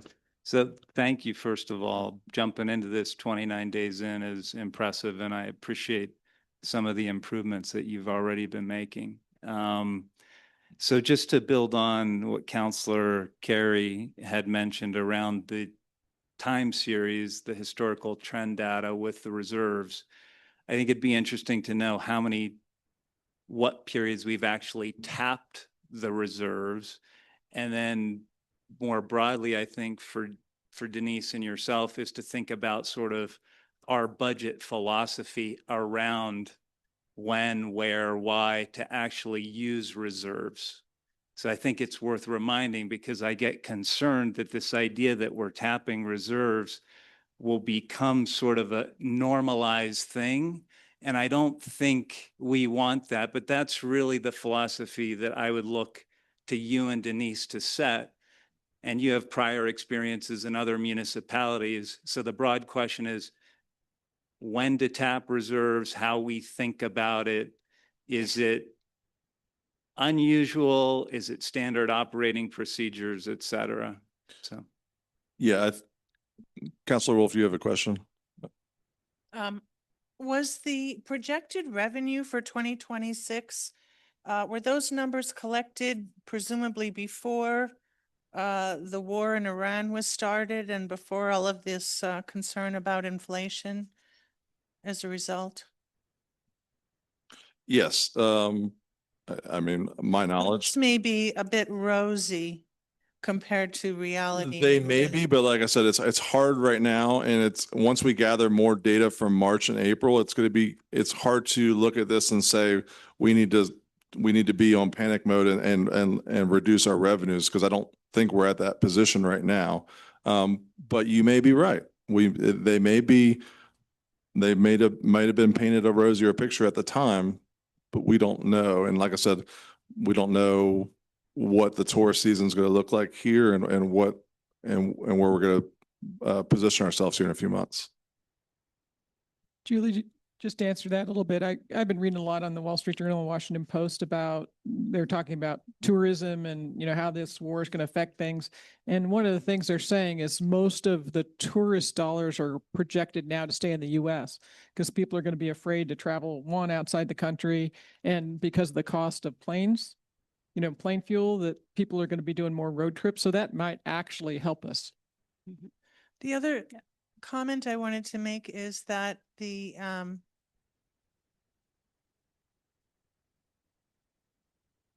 funds that we're also anticipating to spend, I would imagine, and maybe for certain projects, I don't know if this pertains, but it seems like we can expect all of our expenses, whether it's getting a new hard drive for the computer or new paper or whatever, or fertilizer for the parks, that our expenses are likely to go up while the number of people who can afford over $4 a gallon to cross state lines to come to Manitou Springs may be reduced. So we're looking at potentially a significant differential, but I understand we won't know for another couple of months where that, or even through the end of the summer where that ends up. But I think we need to anticipate the possibility that we may end up stealing even more of the reserves. The other thing I wanted to mention too is I'd like to know, it's my understanding, but this is just rumor on the street, that the city, in the city's history, it's never failed to balance its budget, that we've never invaded reserves. And I don't know if there's any, that doesn't make sense. Denise is shaking her head. Yeah, no, that's no. not true. I know when Mark Snyder was here, they had no reserves, right, at those times, and they were just trying to make it time by time. But yeah, we've done reserves. We do it, you guys have done it, in fact, since you've been on. So that's a common practice. You use reserves many times to cover a special project or to cover something that we didn't quite make. So that's a normal practice. The other thing I want to mention regarding expenses, we do know, for instance, we're looking at the paving project right now.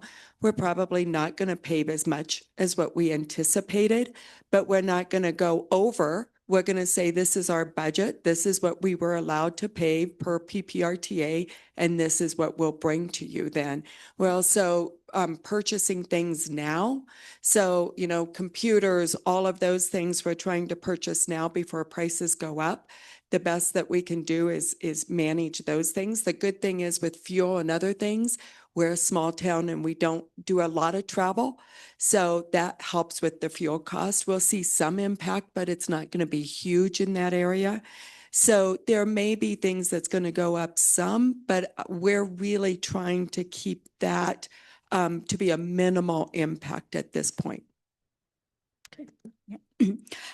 Just a couple of basic budget questions. Capital improvements, are those blended in wherever they might fall in here, or do we have a capital improvement line item? Yeah, we transfer funds to the capital improvement fund to account for that. So, yeah. And where is that, Nate? Is it listed in here somewhere? Is it? It might be in the unsigned balance, but we do 1.4. That's what you approved us to transfer over for capital. That is Okay. the plan every year, is to do the 1.4. And also, I'm familiar with a difference in terminology between a fund balance and a fund reserve. With a fund balance be essentially what's in your checking account, the bills go out every month, whatever's left is your fund balance. The reserve would be more like my savings account. That doesn't seem to be the way we're defining it, though. Can you explain that for me?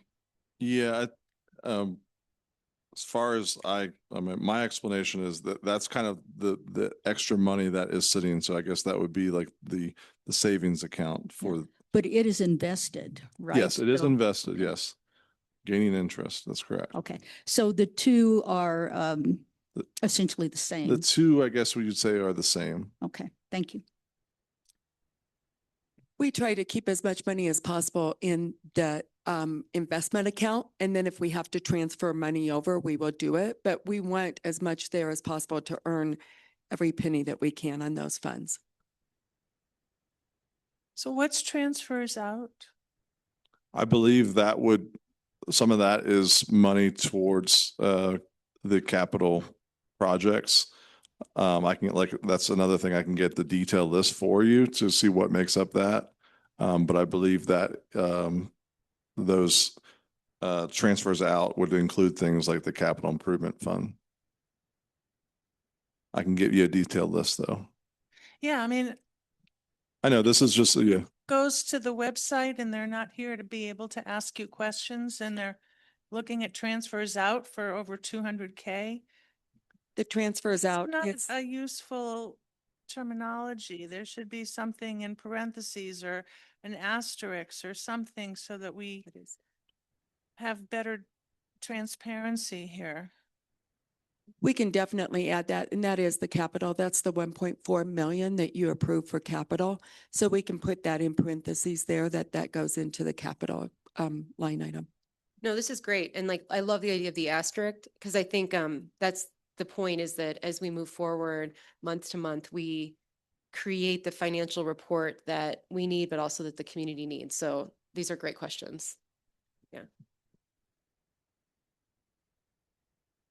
I just like to mention, and most people would say don't do this, but I'm going to do this out loud.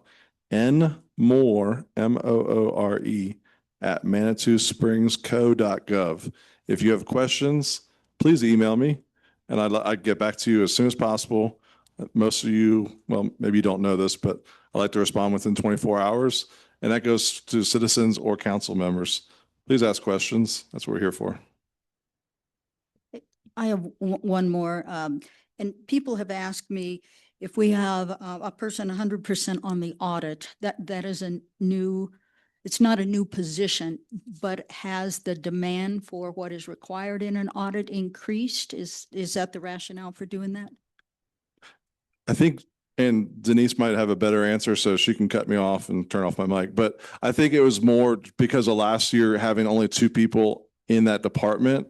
There was a lot of moving pieces in the finance department, and being short-staffed caused that audit to, I wouldn't say get pushed aside, but there's a lot of day-to-day tasks when it comes to finances.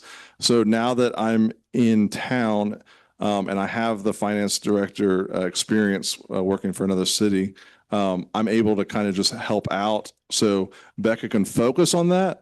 I wouldn't say that's her primary job because she's still the finance director for the city. I just want to clarify that. But her main focus right now is the audit so we can get that complete and on time. And you can cut me off now. Yeah, that's correct. And also, you know, we're having to do a budget adjustments just because last year we didn't have Nate here and some things got left undone because we knew we needed to finish the last audit and we were behind in that. So we're playing catch up right now. So just for point of clarification, I did ask this question and didn't get an answer. So, and it was on my question list was, we were late in filing the 2024 audit. And was that reason because we were short-staffed, or were there other issues that council should be aware of with regards to that particular audit? We were short-staffed and then we had some corrections we needed to make as we were going forward. Then as you know, just overall the whole year was stressful last year, trying to decide how we were moving forward with budgets, et cetera. So that was the main reason we were late is we were short-staffed was the main reason. And the expertise and the staffing, as I mentioned before, we brought on several individuals and their work ethic or their ethics was a little different than ours. And at some point we just said to try to train somebody at this point is going to take more time. So we got what we had to get done, the budget, and then we started doing recruiting for Nate. Do we incur any penalties for being late? We didn't incur a penalty, but what we did do is we had to, at a certain point, and I wish Becca was here, I think if we didn't have it done by a certain time, we didn't get some of our revenue until it got submitted. And then we got it submitted and then the revenue came in. So this year, though, the goal is July that we bring this to you and it's final and we're ready to go. The line item for economic development for the 26 original budget, the 635,000, is that identical to the number in our budget book that we were given, where it breaks down under the economic development page, how much we're spending for each line item, the chamber, the bus, and whatever else was on there? Is that number from the budget book, or is there someplace else I should look at that breakdown? That should be in the budget book, yes. Okay, so no changes since October or whatever, when the budget book was prepared. I'm new, but not that I'm aware of. This is off in the budget. And if I'm looking in the budget book for intergovernment and other, that it's only 46 grand, 45,870. Where do I find that? What's that? I don't remember there being a page with that name. Do you know where I'd find that? I do know it's in the budget, so I do know you can find it there. I don't know what that pertains to. So I don't want to speak out of turn. And like the pool and fitness budget, that is the actual expenditure incurred by the city. That doesn't include any offset from fees that are collected at the pool. Is that correct? Yeah, that's correct. These are strictly expenditures, no revenue is shown on this front side. But on the back is the revenue from the pool, which it says swimming pool fees and sales. So you can see the revenue on the back. Okay. Nate, can I ask a question along the economic development line item of 635, 237?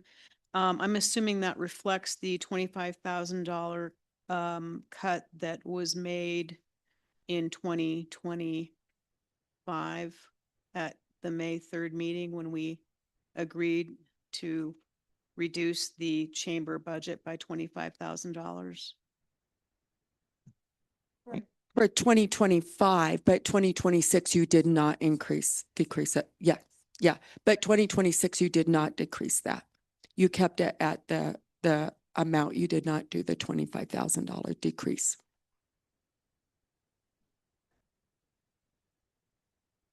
But that number on economic development represents additional expenditures. It's not solely Visit Manitou Springs, the chamber. There are other things involved. Where's the PIO? Where's the PIO in this budget? Is that the clerk or? Under city clerk, Oh, city clerk. clerk.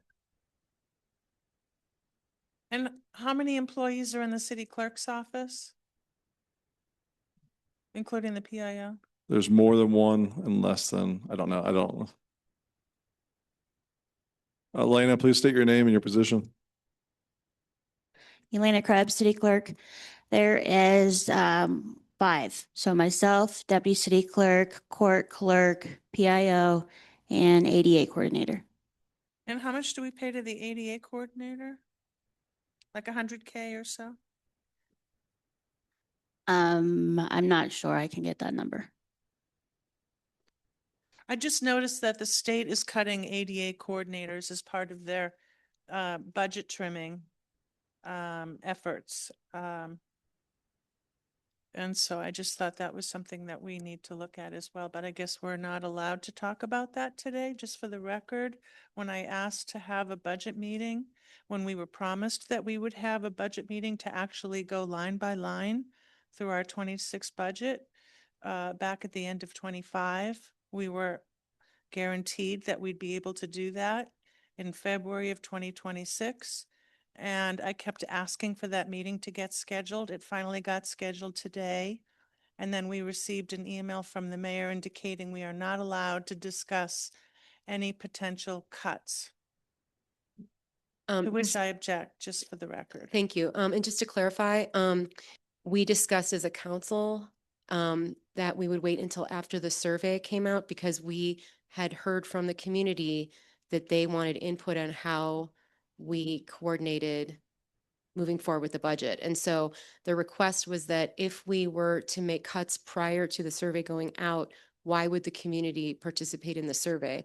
So that's why we are where we are today. And when you requested that meeting the other day, you did not ask for a meeting where we would make cuts to the budget. I said I wanted a meeting to discuss the budget. And to me, I thought I made it pretty clear that it was for purposes of looking at cuts. Also, I think it's very easy to communicate to the community that the survey and the questions pertain to 2027 budget. They do not pertain to this year. There's no point in getting all excited to review data in September to find out what you're going to do for the next 3 months, and then the year is over. Okay, so we And will the other go thing through the is we never timeline. voted as a council. We never had a vote as a council that at this meeting, we would be prohibited from discussing what's in the name of the meeting, which is the budget. We're discussing about the budget, and one of the line items is even how to discuss the budget. but we're not allowed to discuss any cuts. We're only allowed to discuss perhaps adding to the budget with the COLA request that's on the agenda for today. So I just want to go on record that I have repeatedly tried and thus far unsuccessfully, and there wasn't even a vote, that today we're not allowed to discuss any budget cuts.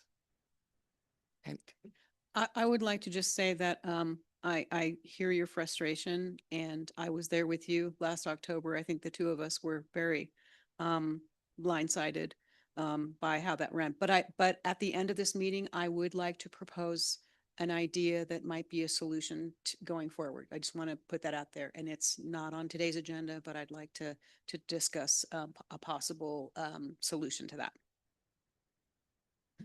Are we ready to move forward? Great, thank you. So here are the reports that you will be receiving. And by the third week of every month, those will be uploaded and you will receive them in an email, and then we'll also present them. So you wanted to know, it's just kind of big picture, some key drivers for savings in 2025. Here are the positions that we kept open, and in June, I told you that we're Hey basically. Denise, just a quick thing. So this is the piece where we start to identify why we have an additional 2 million in reserves. Some of them, yeah. Okay, Yeah, thank you. it's not line item by line item, but big Right, but drivers, that's yeah. what, okay, Big thank you. drivers. And in June, I mentioned that we were basically freezing all expenditures, all training, everything except for mandatory things that we just have to do. And then positions were frozen unless if absolutely required for safety, et cetera. So this is how we did some of those savings as we went forward. And the bridge repair was in operational, so we did not spend that last year at all on any bridge repair. We didn't have any bridge repair to do last year. We do a bridge report every 5 years. I believe we have the bridges evaluated and we have them looked at, and then we decide what bridge repair we need to do and move forward. So these were the key drivers, and not all of them, of course, but just some big ones that came through. Denise, can we get a dollar amount associated with those positions, please? Sure, I can get that. I don't have it right now, but I can get that. Yeah, you bet. Yeah, because it looks like that might total, I That's don't a, know, yeah, that's a pretty good chunk of change. hundreds of thousands, Yeah. but Yeah. not 2 million. So I can definitely get it. And then the overtime that was reduced, because we did a lot of reductions in overtime. Some winter, of course, we didn't have the snow that we normally have, which saved some of that, but I can put dollar amounts with all of those. You bet. So we've been asking for months for an explanation of exactly how much was saved and where that money came from. I did a core request on that, and the response I received was we saved money by not funding the COG, not appropriating the funds for the COG, which it didn't mention that we reappropriated those funds for fire mitigation, so that didn't make sense. And then the other thing that was in the core response was 25,000 that the council voted to deduct from the Chamber of Commerce's usual budget that we give them.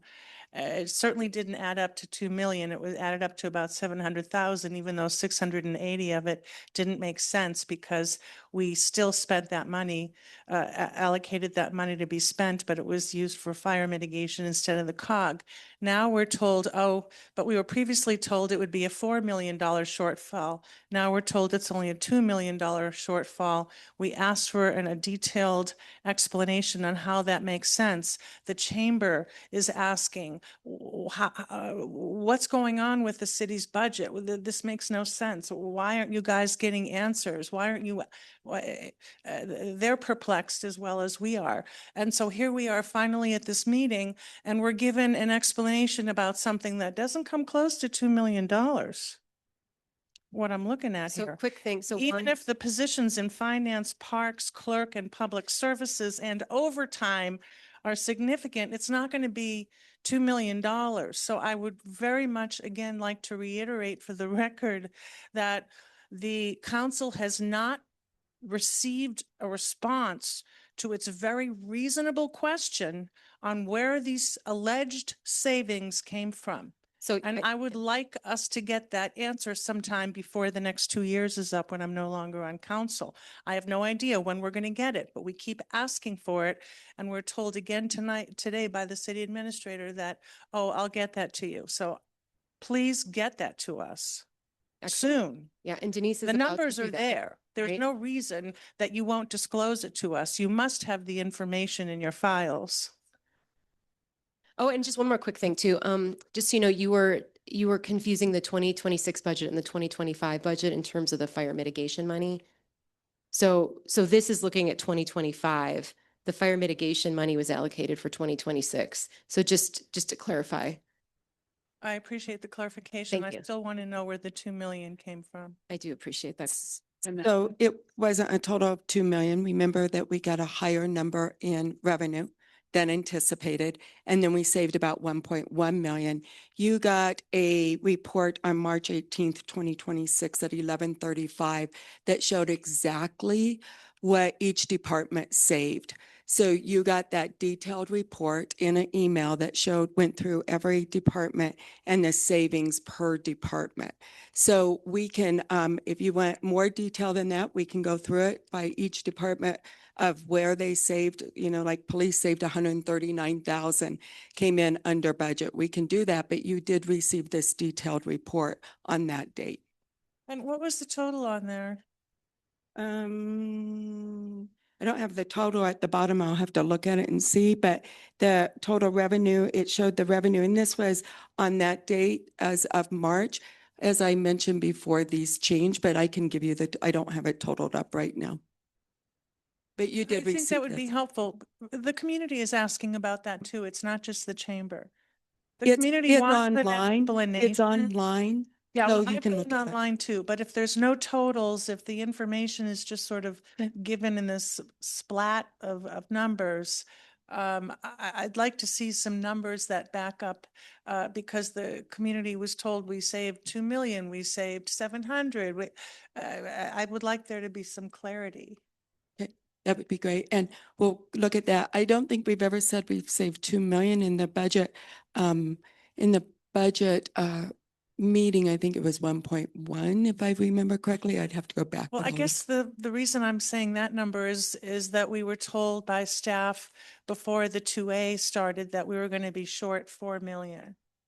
Yeah, and that was with Mr. Shada and all of us going through and doing evaluations of what we thought the revenue was going to be. So those are all projections, right? As we did that, with that, it was projections, doing analysis, and as projections, as always, you don't know, they're only projections until they come through. We had a good year end in sales tax, which really helped us with all of those things. And then, as I mentioned numerous times throughout the year last year, is we are doing everything we can to save money. And we did, that we were saving, we were freezing positions, we were doing everything that we could to keep the expenditures down. But we can definitely look at that. I'll look and see what we have out and then what explanations should be included. Does Thank that you. mean our projected revenue for 25 was 2 million lower than actual revenue? Is that where the 2 million, is that what you're saying?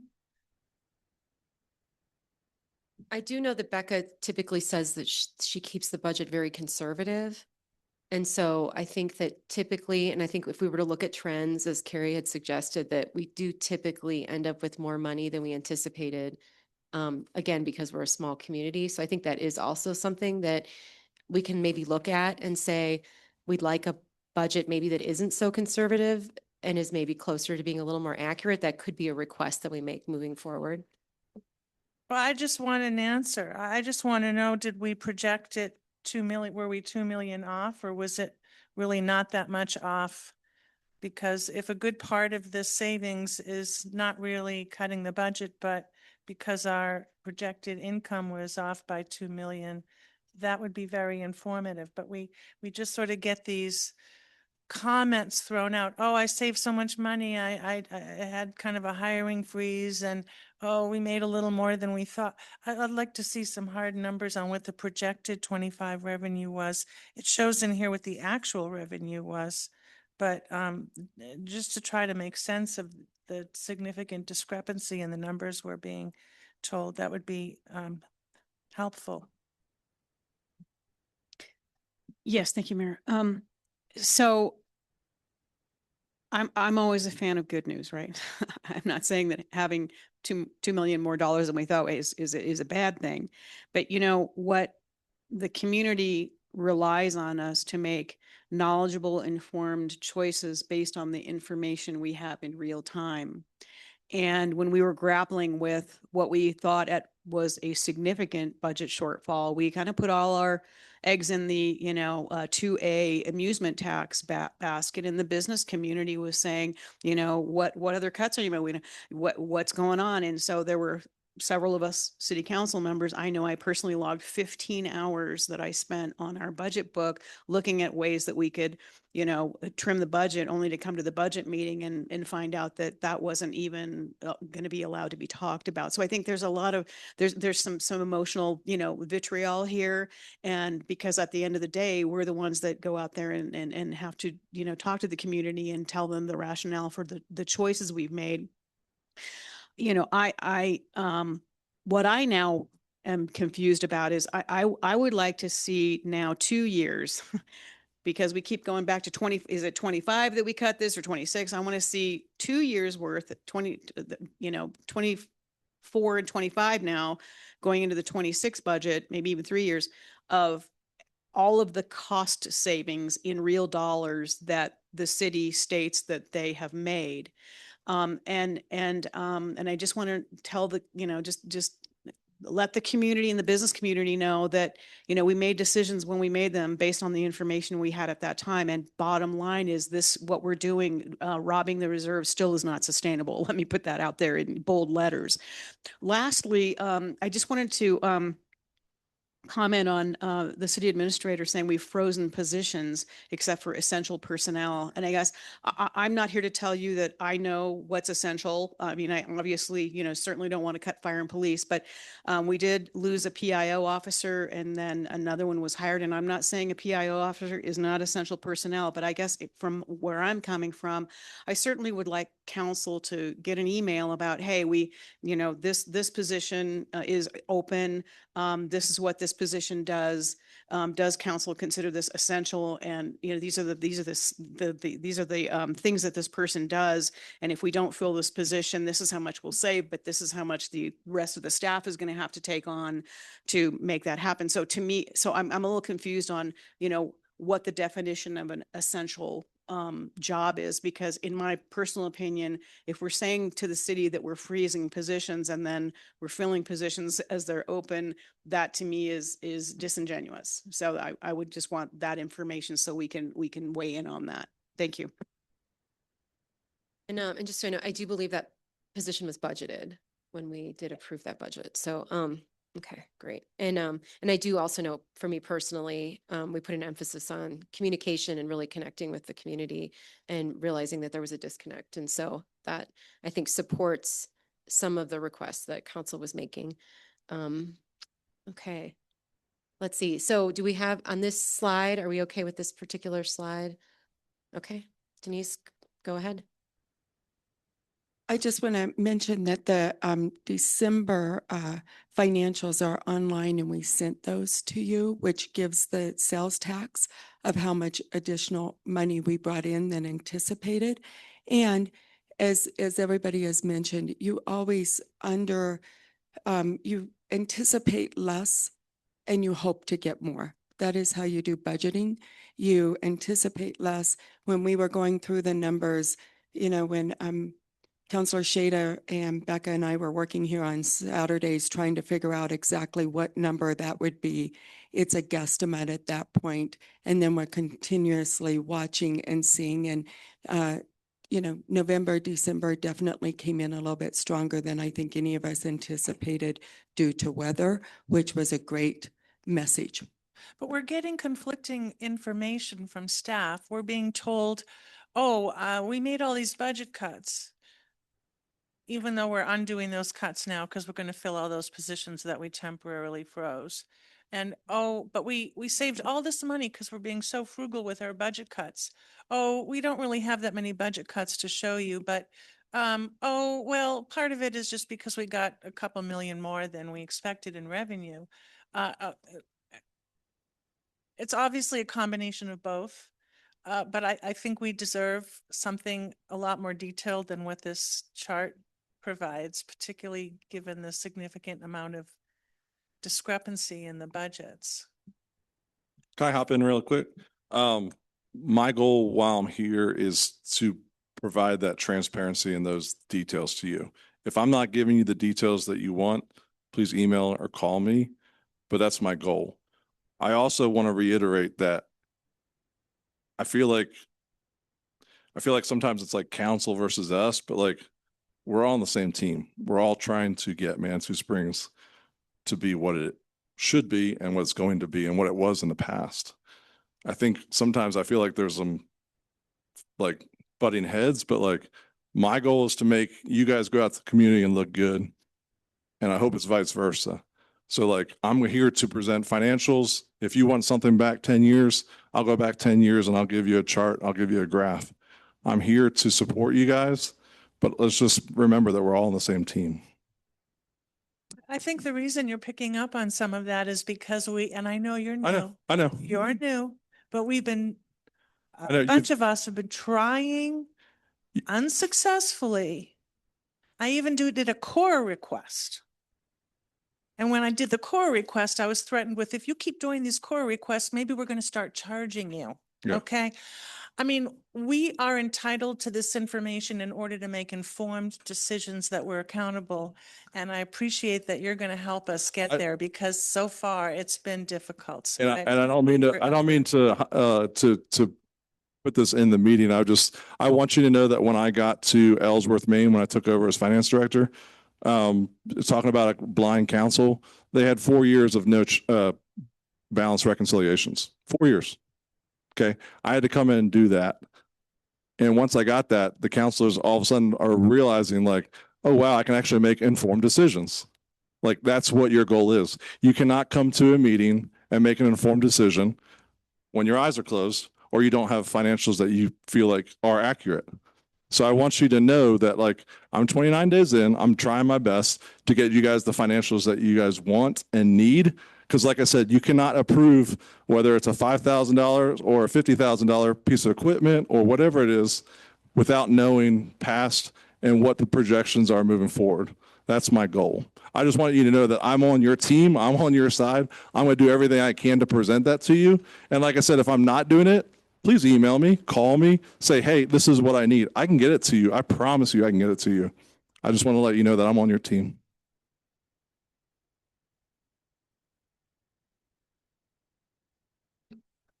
Okay, here we go for the other one that was asked is the COLA. As you know, we've talked about this several times. I've been asked to give these exact numbers. So I put this together for you in a chart to look at for the COLA from a 2 to a 2.5 to a 3. No leadership to all employees. So that is the information that a COLA would be. Anything you wanted to add to that, Nate? I have nothing to add, no.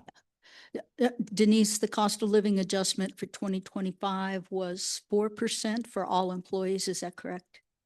Yeah, that was a 4% in 2025. I don't remember what 2024 was, maybe 3%. If I don't want to, I probably shouldn't say that out loud because I don't have the exact number.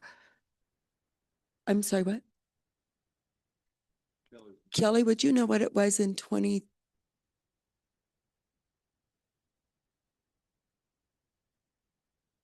Right. Okay. And then 23, we were behind what most people did.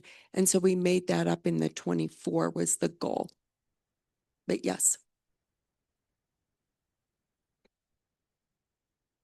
All right. So again, this was something that was brought forward to council, and I think we felt like because we were a little blind, we needed a little more information before we could make an informed decision.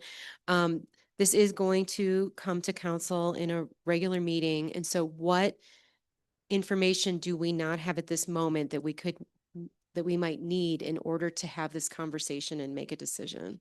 I guess is the question today. Go ahead, Julie.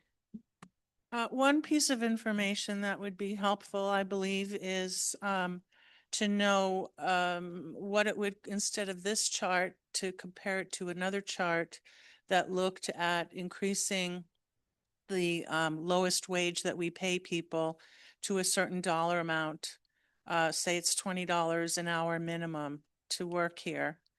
What would that look like in terms of dollars? How many positions? I know there was discussion about, oh, if you increase the people at the lower rung every year, then they're eventually going to get caught up with the high paid people. And I'm not talking about every year, I'm talking about this year.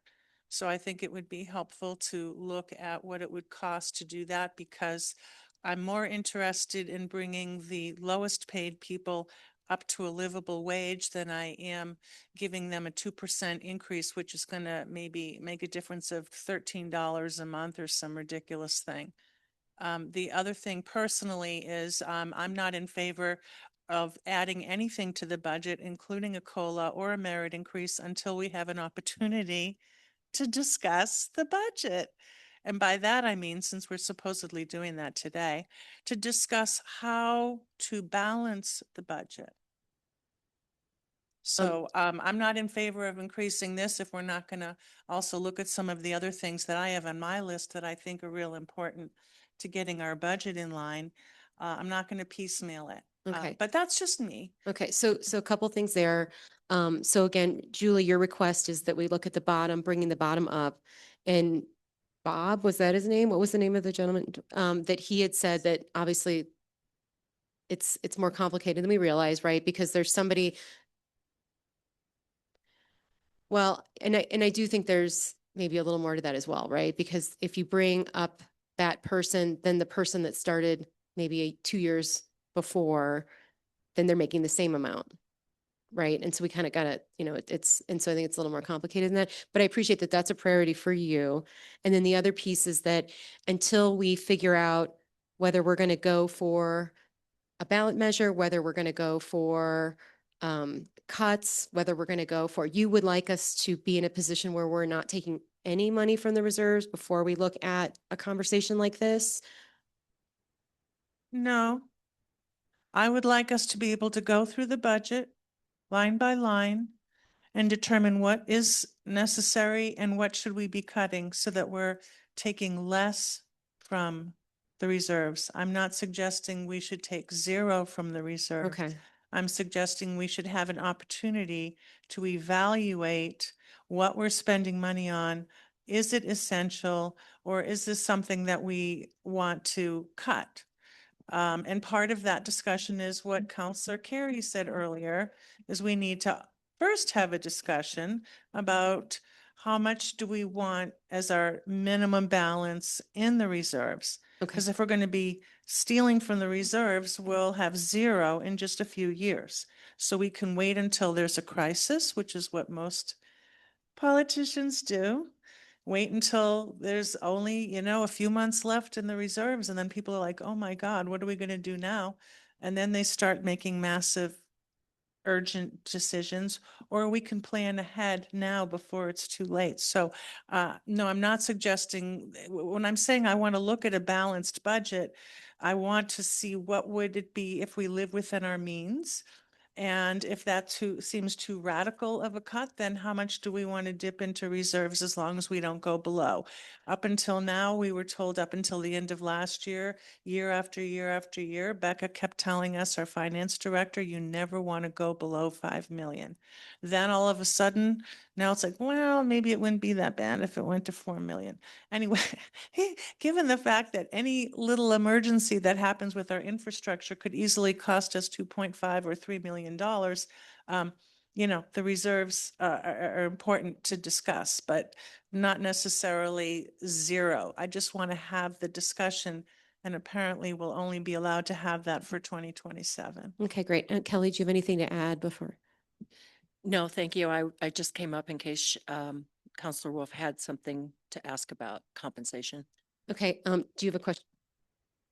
I don't have a question for Kelly. I certainly, and I'm sure the employees know, we value you and we want you to be paid a really good wage and we want you to stay here and know that we value your work. What I was a little frustrated with, and I would not want to see this again is, and I appreciate trying to find the money to cover it, right? Like we got the memo that, hey, a 2% COLA or a 2.5% COLA, we found the money, right? We saved in medical, insurance costs. And I want to just be very cautious about doing that, saying, oh, we have the money in this, because that's a moving target. That's very nebulous. We have this year, but we may not have it next year. So because there's some conversation out in the community now that got out there that, hey, the money was saved and why aren't you giving us the right? I get the question, but it's just, I want to kind of move away from that kind of stuff when we're looking at this stuff. I appreciate that the motive was, hey, we're trying to find a way to fund this because we want to give our employees a raise. So I guess that's my only comment is just to not get in the practice of keep doing that. Carrie had her hand up first and then John. I'll just, as I've said before, I'll go on the record saying that, regardless with what happens with the budget, we all know we're going to have to cut the budget. How much we're going to have to cut it. The employees need to be paid, and the employees are going to need to be paid. If we have to cut 5%, if we have to cut 20%, the employees still are going to have to be paid. And so regardless, we're going to still need to find a way to keep paying our employees. And if we want to have employees, we need to have them be recognized and feel that they're valued. And especially in a situation where we're going to have to do more with less, and we know we're going to have to do more with less, and we're putting more and more pressure on our employees, I'm very much in favor of moving forward with a COLA now. And it's not hard to evaluate how it's going to impact the budget that we're going to have to cut and make those cuts appropriately. But I just think it's important with all this pressure we're putting on these employees that we recognize them. And even I know to Julie's point that, if we have to do a layoff and somebody's going to get a raise and then 3 months later have to be laid off, all the other employees will still have had that COLA raise. And it's going to help us maintain our critical staff members that are in our water plants, on our street services, are out helping. We've got to figure out how to keep our staff happy and working. And that COLA is really going to do that. Thank you. Okay, John. Yeah, I'm not interested in this COLA thing. We have a deficit of $2.1 million that we are spending beyond our revenues. And here we are in April, and we still have no framework to deal with it. So I am not in favor of this. A core request was done of the 137 employees that were paid last year. 60% did not earn a living wage. 60%. So I'm uninterested in a 2% increase or something like that for somebody who's making $85,000 when 60% of the employees did not earn a living wage. To clarify, are you saying 16 or 60? 60 employees out of 137 did not earn a living wage. I just wanted clarification. And sorry, we get pushed around with these consultants saying that, oh my gosh, if you do all this compression in the whole 9 yards, wait a second. If you are not even able to live, I am not interested in some Zoom consultant telling us about our wage compression. This is not fair, okay? All right? If we cannot pay a living wage, we need to figure out some other way of doing it, or otherwise we basically are underpaying people and asking them to rely on social services and other things. The other thing I'd like to know is how many, and I'm going to put in a request for it, as to how many employees of these employees we had that worked for us that did not have benefits, health insurance and that type of thing. So until I get an overall feeling out of our personnel department, okay, which we do not have, okay, about how we're treating our employees, I'm not going to go down the pike here, okay, of saying that we need to just automatically do a COLA request. We have 60 employees out of 137 that do not even earn a living wage, do not earn a living wage. So I just want to, so again, I think you were really clear in your request and I support it. I do not believe we have made this request of staff yet to do this. So if that is something we're interested in, I think that is a goal that we need to work toward. I think that's, again, like you said, that's a legitimate request. But well, have we made it yet? I'm going to propose that we have 30 days and we have a report. Because if we do not start putting deadlines on these things just keep getting pushed off and pushed off and pushed off. I would like to propose right now that in 30 days, we have a thorough report. Okay, so, sorry. We set deadlines for this stuff. Up really quick, Kelly, jump on in and then we'll chat based on John's request. I did want to make a comment about 60% of the staff, Counselor Shada. Or just to clarify, 60 people. 60, you. Okay, so when we look at those numbers, the majority of those 60 people are per diem staff that work periodically. They're not full-time staff. So I think that perhaps I can get you a report that would clarify who is per diem because they don't qualify for benefits and they work here as needed. We have many people in different areas such as fire and pools and things like that that work as they can after school, before school, during the summers, things like that. So I don't know that the 60 people number is referring to our full-time staff. And I would be happy to separate that out and get that report to you. But I think that making a decision based on that number wouldn't really be fair to the whole objective of this. Once again, we have very little information in which to make these decisions on. We get minimum reports instead of a complete report about how we are performing. We had this discussion before about a living wage. And then I have a feeling nothing was done on it. I'm sorry, I can respond. We did look into the living wage. With MIT, the statistics for nationwide living wage right now is over $24 an hour. Based on obviously our community, Colorado, there's a lot of other factors that go into that. This would be most unaffordable for us to bring up per diem staff and things like that to a living wage. This isn't their primary job. This is a secondary job or something that they want to do as a teenager or what have you. So as that isn't their primary job, it's really not effective for us to bring that to the living wage. As far as the rest of them, we're not that far off from the MIT living wage.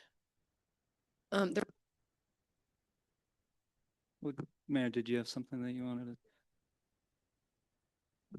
So I love the merits and the care that Counselor Julie and Counselor John are sharing. I just view that these two things can run in parallel. So we can, as a city, from a compensation philosophy perspective, always have this living wage. I think it's a very caring thing to do and reflective of our value system. On the COLA specifically, I don't think it needs to be a critical dependency. I think we move forward with the COLA.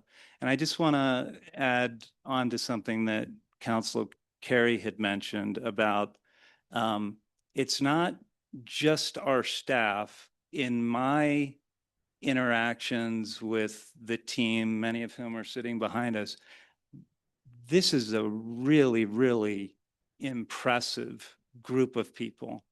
And I think that this will help reinforce our commitment. When I look around the table, this is a great staff. And I want to make sure that we send the message that we're supporting them. We stabilize in 2026, position us to do a lot of really good things going into 2027. So I'm in support of Counselor Julian John's conviction around this compensation review, living wage. And I'm in full support. I don't know where we'll land here, but definitely in moving the COLA forward for a very special staff that we have right now.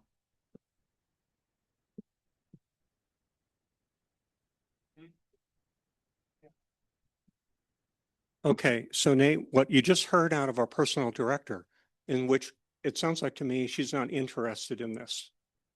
I want to know a policy out of this council. Are we going to have all this data?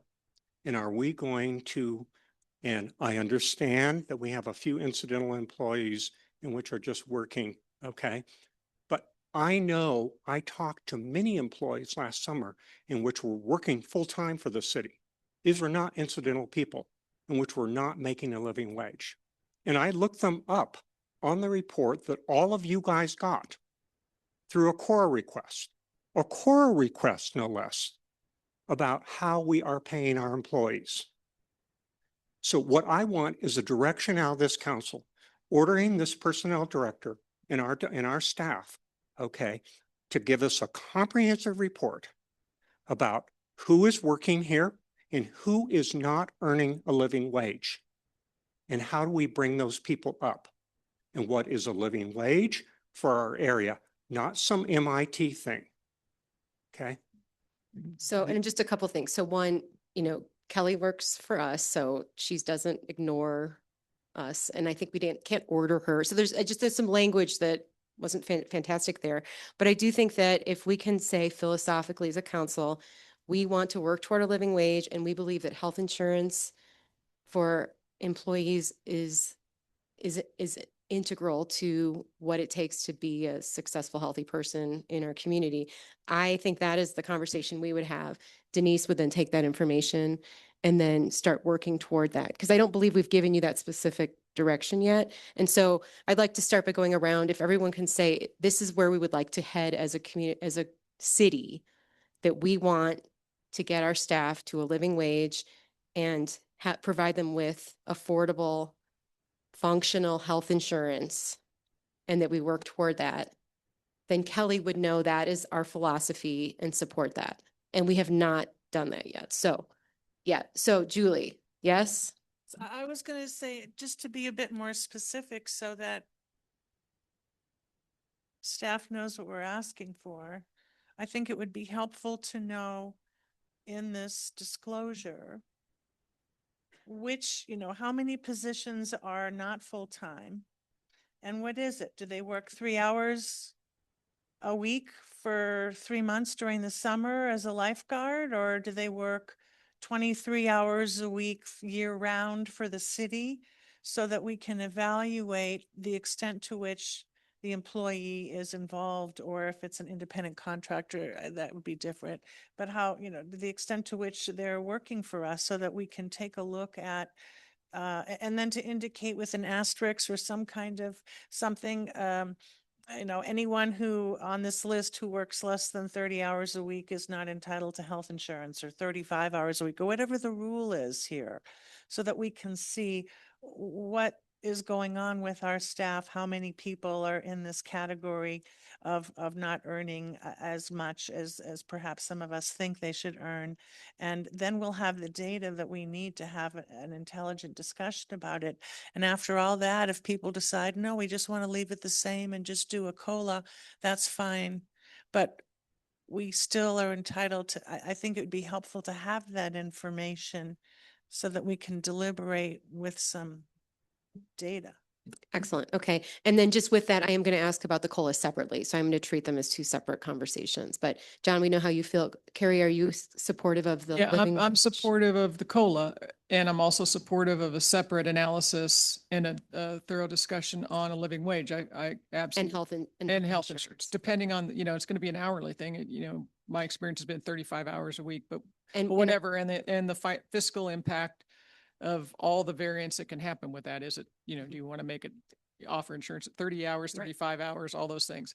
Yeah, I'm supportive of that as a separate analysis. Okay, cool. Completely aligned to that. The only thing that I would suggest is that COLA and the way we think about merit, spot bonuses, cost of living adjustments, and then the living wage conversation, those will roll up into what I think is very common in my prior experiences under the banner of our compensation philosophy as a team, as a city, as a council. And then there's lots of different areas within that, the living wage, COLAs, merit bonuses, spot bonuses, non-related compensation, how we think about that from professional development perspective. And I think that's a real opportunity. So that's the only thing I wanted to mention. Great. Thank you. I agree. It's important to look at part-time and full-time staff and the differences there. I'd like a definition of living wage based upon our area in this vicinity. And Kelly, you and I have talked about a salary survey. So a summary of how you and others come up with the base salaries that we currently have and how they compare. Not a huge comprehensive thing, but how you rate a beginning salary, and we don't do step increases, but how things progress. Go ahead. I just real quick postscript that in my view, and I don't know if Councilor Carey shares this, but I don't need to see that comprehensive compensation philosophy analysis before I support the COLA. So I'm aligned to supporting this and moving this forward, but with the true north being this broader comprehensive review, which I don't think will require a lot, but it. Depending on what we ask for.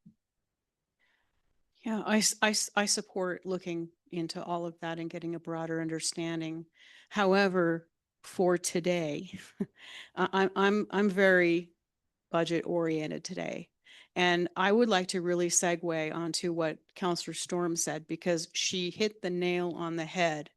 We're going to have to cut this budget. And I want to stop this shenanigans about, oh, should we do this because it's the right thing to do? I'm on a very fixed income. I'm retired. I'm living on my retirement, which isn't a bad retirement because I've worked my rear off my whole career.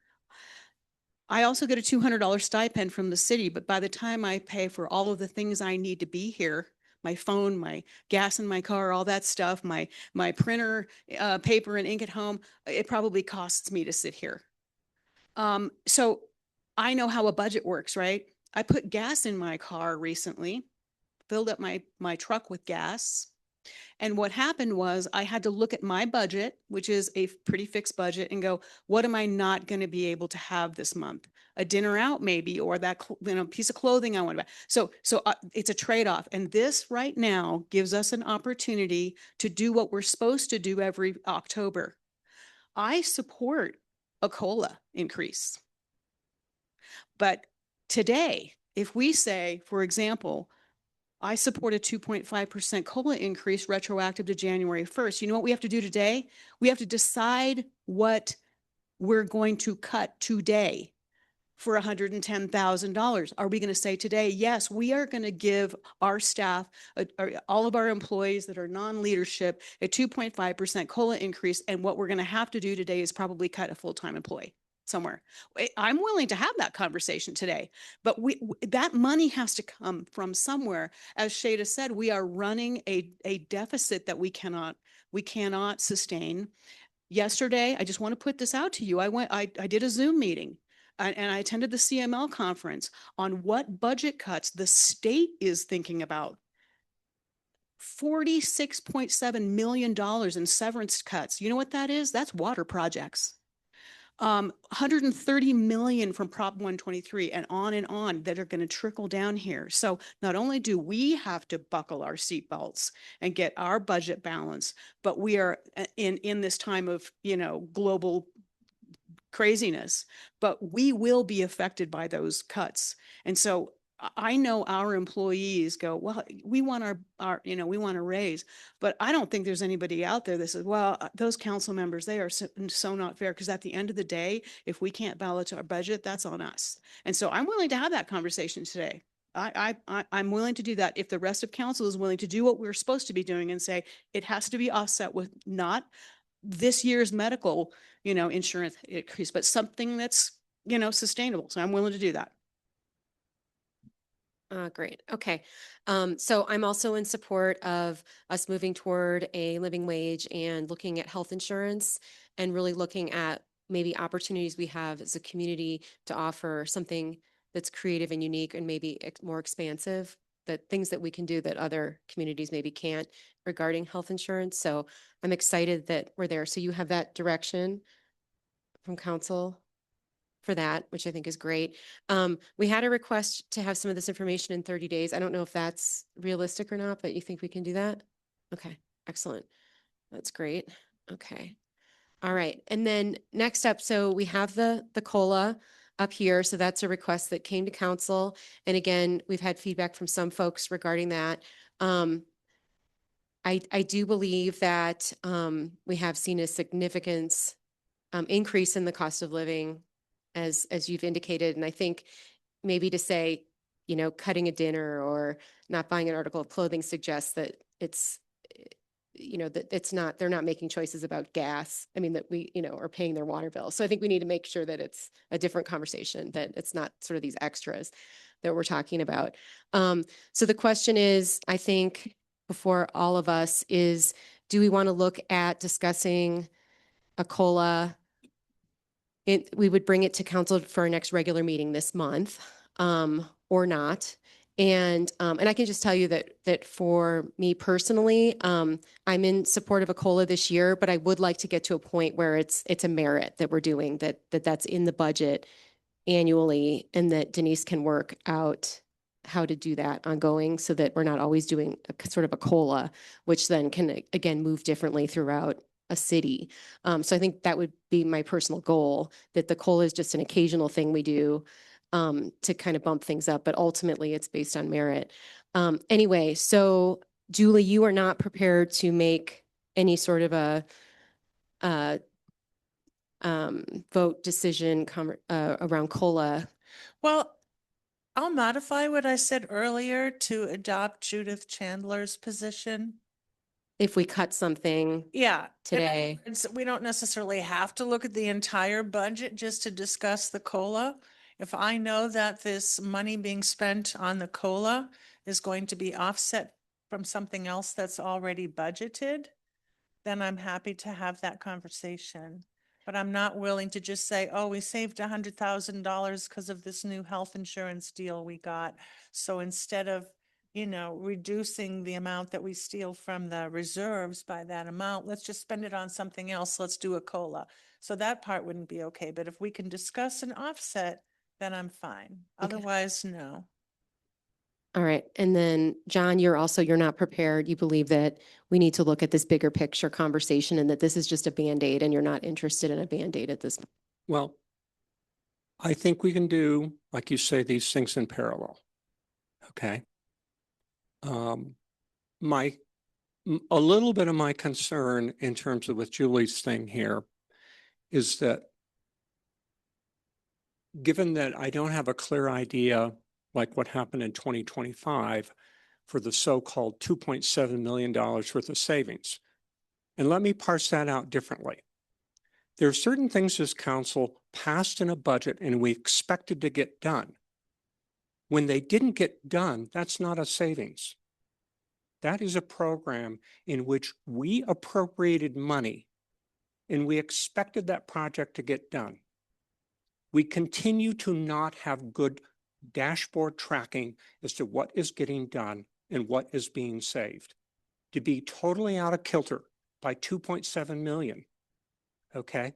And I spent a lot of time, as our city administrator said last year, coming up with that $4.3 million number. And then I get to the end of the year, and that's not the real number. I cannot have a repeat of that in 2026. Okay? So what we still do not have is we do not have answers as to what happened in 2025. Where did $2.7 million get saved? Was that because we just kept using number 2 pencils until they got smaller and smaller and smaller? We were that efficient? Or what programs just did not get done for this community? Okay? That is not savings. Okay? That's not savings. When we appropriate money for programs, we are making a promise to our community that that's not getting done. So somehow or another, there's a huge discrepancy in these slides. I sent a memo yesterday, okay, at 8 o'clock, and I am going to dog that like crazy. And in fact, I just sent it to all of you a while ago, okay? We need to have precise numbers, okay, as to where that $2.7 million, okay, so-called was saved. I am still not happy with, and I hate to use the thread of not a COLA for us to have a discussion about, are we happy about not living within our means of our income? Now, we can talk about until the cows come home.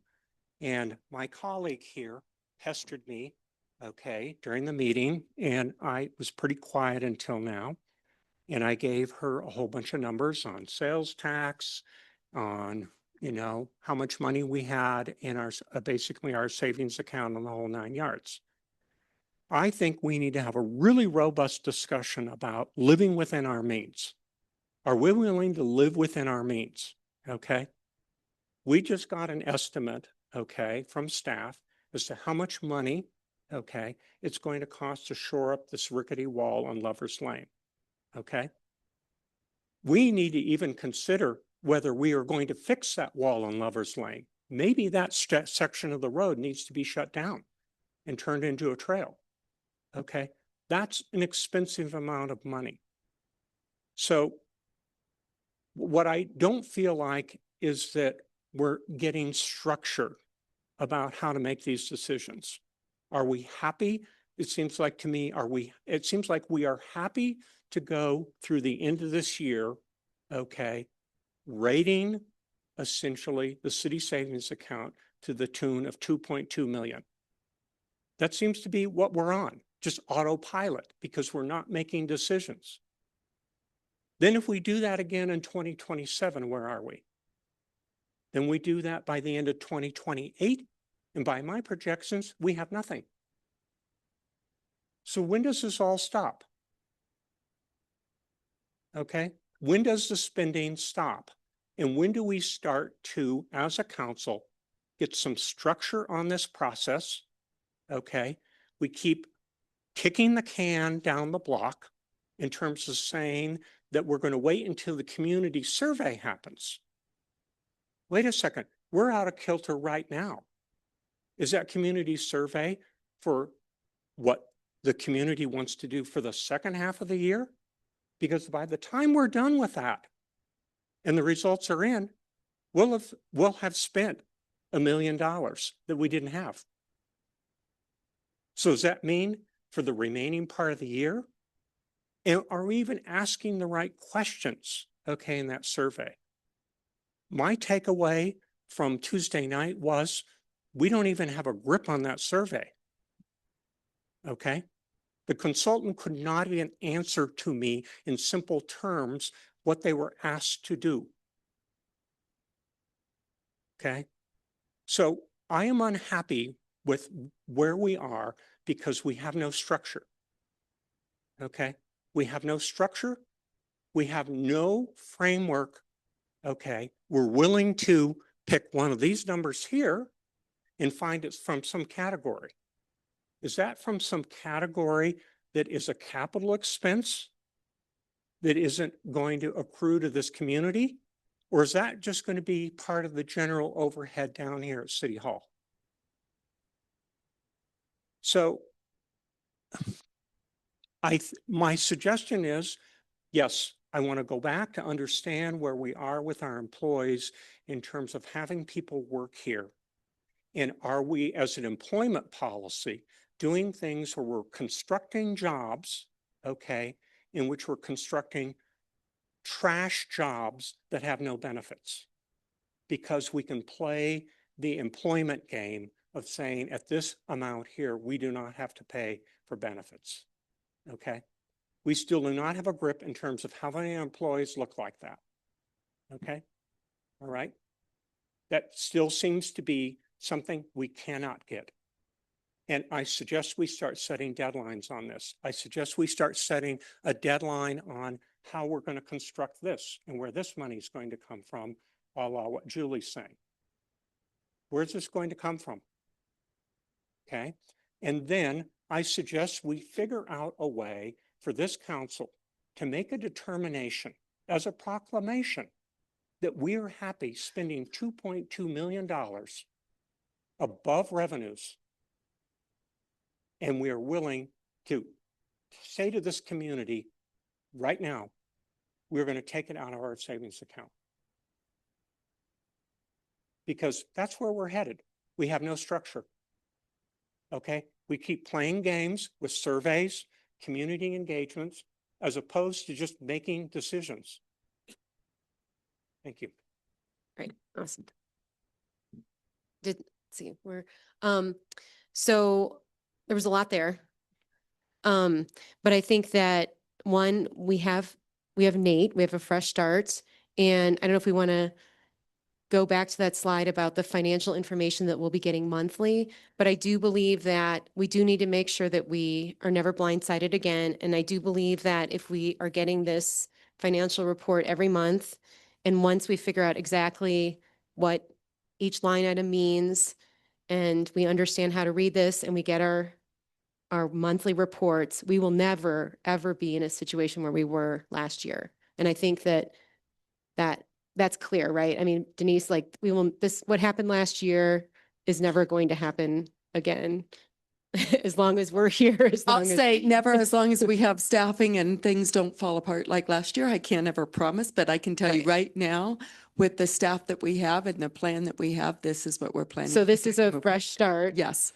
And I do think that ongoing, we'll learn more and more about last year, but I think we can assume that the cuts that were made last year were all temporary cuts.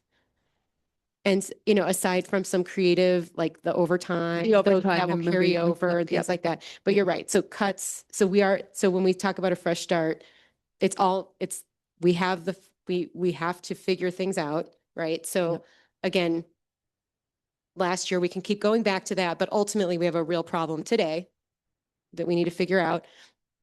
I also think that we do need to empower our staff to help us with these cuts, the way we want to handle these things, because there's a lot of, I think,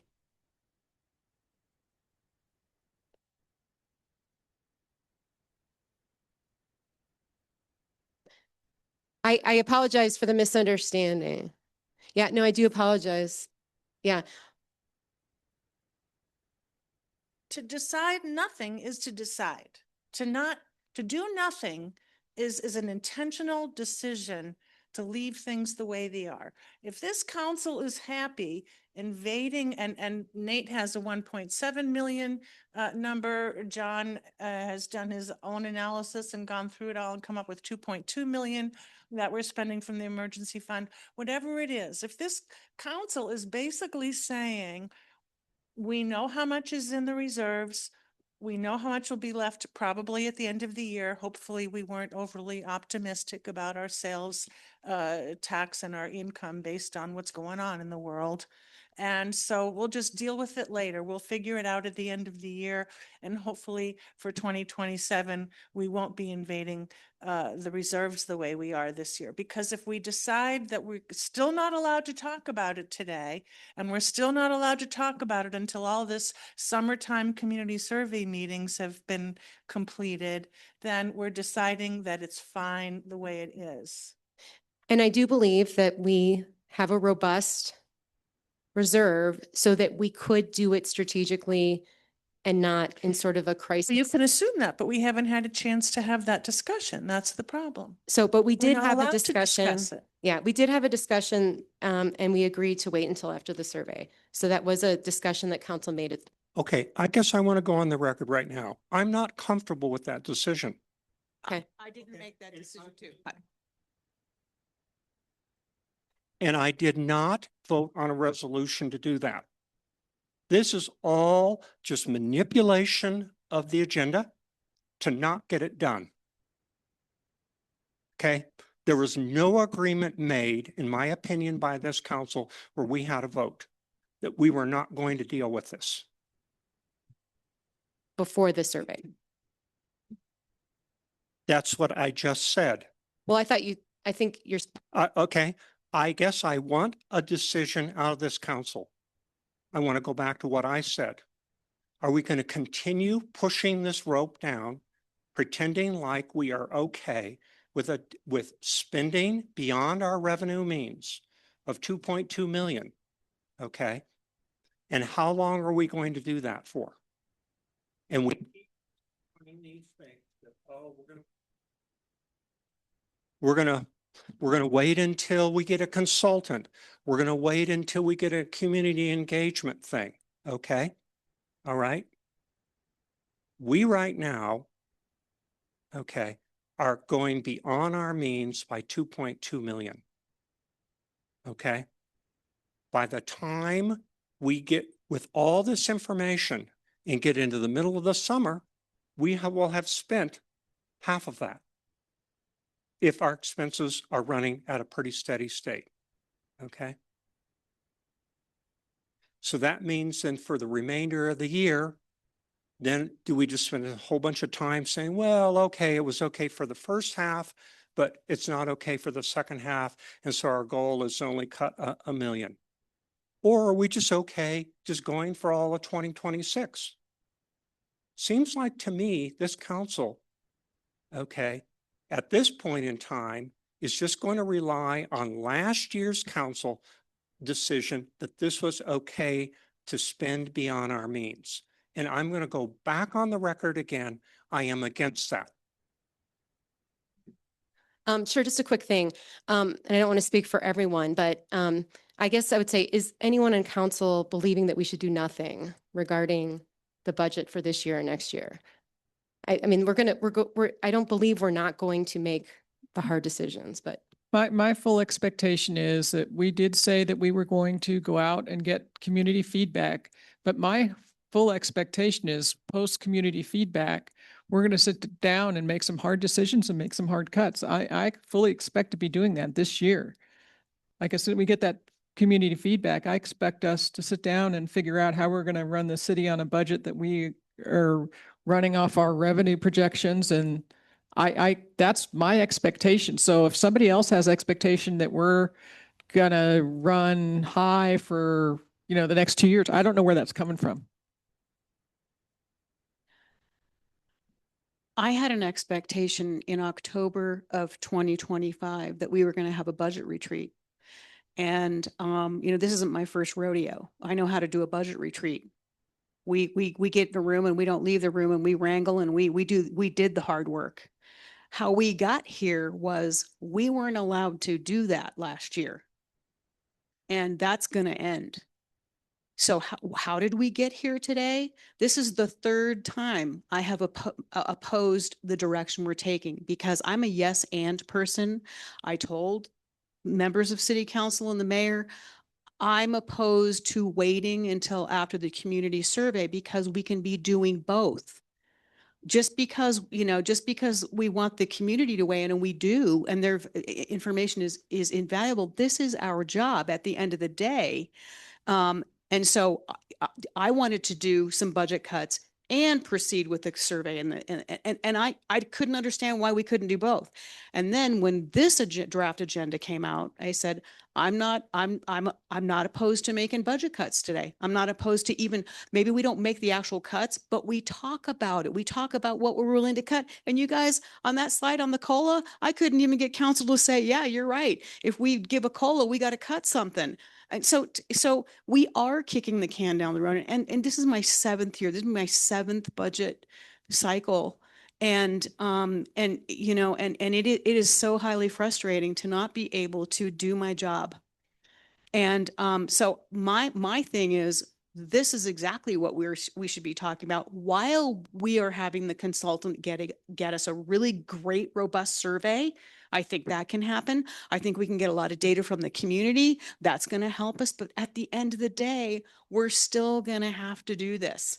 So if we're not starting today, if we're going to wait, I will go on record that I oppose that. So that's that. I just want that on the record.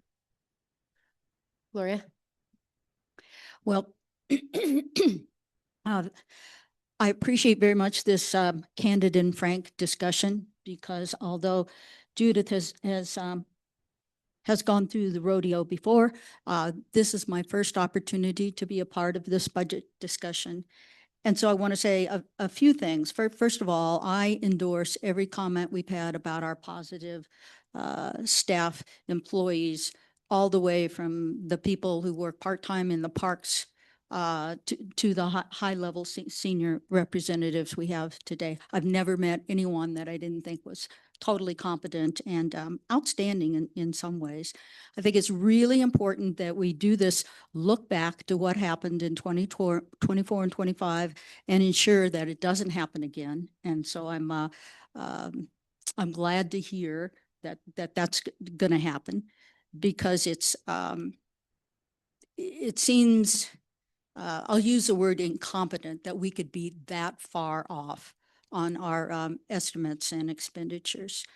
My understanding of the survey and engagement process is different from some of yours. I understood that to really be guiding us towards bigger cuts in 2027 and what the community saw as their priorities and what they saw as places for reductions. I'm not in favor of doing a COLA at this time, because this current situation is so fluid, and I understand budgets are always going to be fluid, but we're in a really uncertain time with the possibility of an economic downturn. And I would support that for next year when we have better numbers. That's all. All right, thank you. Okay, so I know that typically when we do cities or, the school district, which I'm familiar with, when we would like to make a cut, typically we would say what percentage of the budget we would be comfortable cutting, and then we would look to staff to sort of come up with options and what that would look like. So I would say that if, in fact, the COLA is tied to making cuts, I think we would then say to Denise, we would like to look at a certain percentage in COLA and then say, but we would like that to be attached to some sort of a cut that you would then potentially look into what that could be. I don't know. That's, again, traditionally how I have worked. Yep, Julie. The reason I think that percentage is not such a great idea is that we don't know what the number will be. I mean, a percentage of what? We're estimating the 2026 budget will, at the end of this year, be estimating the 2027 budget in terms of income and expenses. And so I don't think percentage makes sense, a percentage of some unknown, uncertain, constantly changing number. I think we need to look at dollars. That's much more precise, and it's much more clear to the staff. We might say we want you to cut X dollars, or we might get more specific and say, this is what we want you to cut. We don't want you to cut the police. We do want you to cut X and Y. So all of that is part of a normal budget retreat discussion that we've had. You've been to many of them, Natalie. That's what we usually do. We don't just say to the city, oh, trim the budget 12%, let us know how much that ends up being and let us know what you decide to cut. No, that's our responsibility. So I would suggest what you said is fine as long as we're talking about dollars and that we're giving guidance as to what should be cut. Great. Can we go ahead to the COLA, back to the COLA slide? So I do apologize because we are having two conversations. So we're talking about the COLA and we're talking about the 2026 budget and potentially the 2027 budget. But for today, I heard from a couple of you that you would consider a COLA if we made cuts to support that COLA. So if we were to agree on a COLA amount today and say, Denise, will you come back to us with cuts? So that's what I'm talking about. So I'm saying, when you say a number, the number I'm talking about is a number that is on this slide that we would then move forward with pertaining specifically to the COLA, not to the 2026 budget overall or 2027 budget. Are those numbers from this day forward or retroactive for the year? They're retroactive for the year, correct? Well, and does that imply that we're not going to look at the living wage issue and we're just going to focus on the COLA only? Is that what you're proposing? So they're both going to happen simultaneously. So that unfortunately, I believe that our goal, at least the goal in my head of what this city will be able to offer its employees, is not going to be able to be implemented entirely over the course of 1 year. It's going to take multiple years for us to get to potentially, I don't know what numbers we'll get in 30 days from Kelly. But what I heard was we would be willing to talk about this particular slide today if it was attached to a cut. And so what I'm saying is that if there was a monetary goal, if we said we want to do 2.5% no leadership, that is but we want to tie it to a cut, we would give that to Denise to come back with potentially 3 suggestions of where that cut could come from or something to that effect. That's what I'm saying. And then after that vote, then you would decide on another day whether to improve the minimum wage that our lower paid employees are getting, or Correct. That's a or 30. that would be done in 27, or what happens to that other piece of this puzzle? In 30 days, Denise will come to us with that information that we would need to start that conversation. I'm separating those two conversations out. Then I would suggest that we not separate those two conversations, that in 30 days, we take a look at this chart and we also take a look at the information that Kelly will prepare for us. And then we can look at whether some combination of those is acceptable and whether there are specific areas we're interested in cutting. I don't mind if the staff wants to propose where they think the cuts might come from under different scenarios, but ultimately that's what we need to vote on, in my opinion. Okay. Let's see. I'm trying to think. I know where Carrie stands. I know where Nate stands, I think. Well, I may be in the minority here, and that's okay. Let's celebrate the diversity of views. So I certainly align to there's going to be difficult decisions to be made. I mean, that's a given. However, in my view, I'm comfortable decoupling the COLA and making that strategic investment, taking the bet in this leadership team, because I think we're going to have to ask a lot of the leadership team to help us solve some of these problems. So I just want that to be clear. It may be a minority view, but I'm comfortable decoupling it and taking that strategic investment. And I believe that's where Carrie, would you nod your head? Okay. And that's where I am as well. Gloria? I'm pretty much the same with that, with the caveat that I think the raising the minimum wage is very complicated, and I don't feel like I have adequate background to make a good decision on how that impacts things over the course of kind of a rolling budget. And I'd be glad to have this conversation in 30 days. I would appreciate a financial amount rather than a percentage. And also, if there are some non-starters that cannot be reduced, infrastructure, police, fire, so forth. I think those should be givens that we don't touch. And having to do with staff, I don't have the knowledge to know whether, we need if we need new computers in 5 different departments or not. So I think I would rely upon your expertise in particularly capital expenses. Are there places we can cut there? And the same with staff. I just don't have the expertise to know. Do we have additional staff that are not needed? Can we combine positions and things? So there's a lot of unknowns for me in terms of going line item by line item and cutting a budget. So I guess again, there's a couple things happening. So there's the COLA, there's the larger philosophy of where we want to go as a city in terms of living wage and healthcare. And then there's the budget.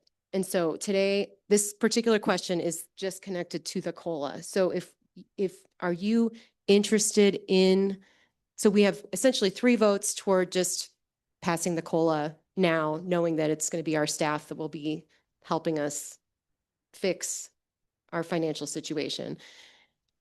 We've had 1 request for a connection to a cut to make that happen. You have said that you want to look at it next year.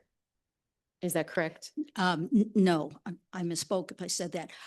I'm in support of the bringing back the numbers within 30 days. Of so that's that living wage healthcare, which is not the COLA. No, the COLA. So the COLA, I think Are you saying we support the COLA without knowing where that money comes from? Correct. So that's. I'm not in favor of that. I think. Okay, so we're just talking about the COLA today. So the question,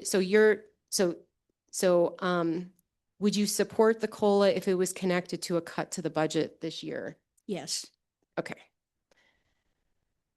Thank you. I'm going to get real specific here. I support between a 2 and a 2.5% COLA increase for our non-leadership employees, contingent upon at least an equal amount cut from the budget that is not temporary. In other words, it's a more permanent cut, not something that's like, we saved this year on medical insurance.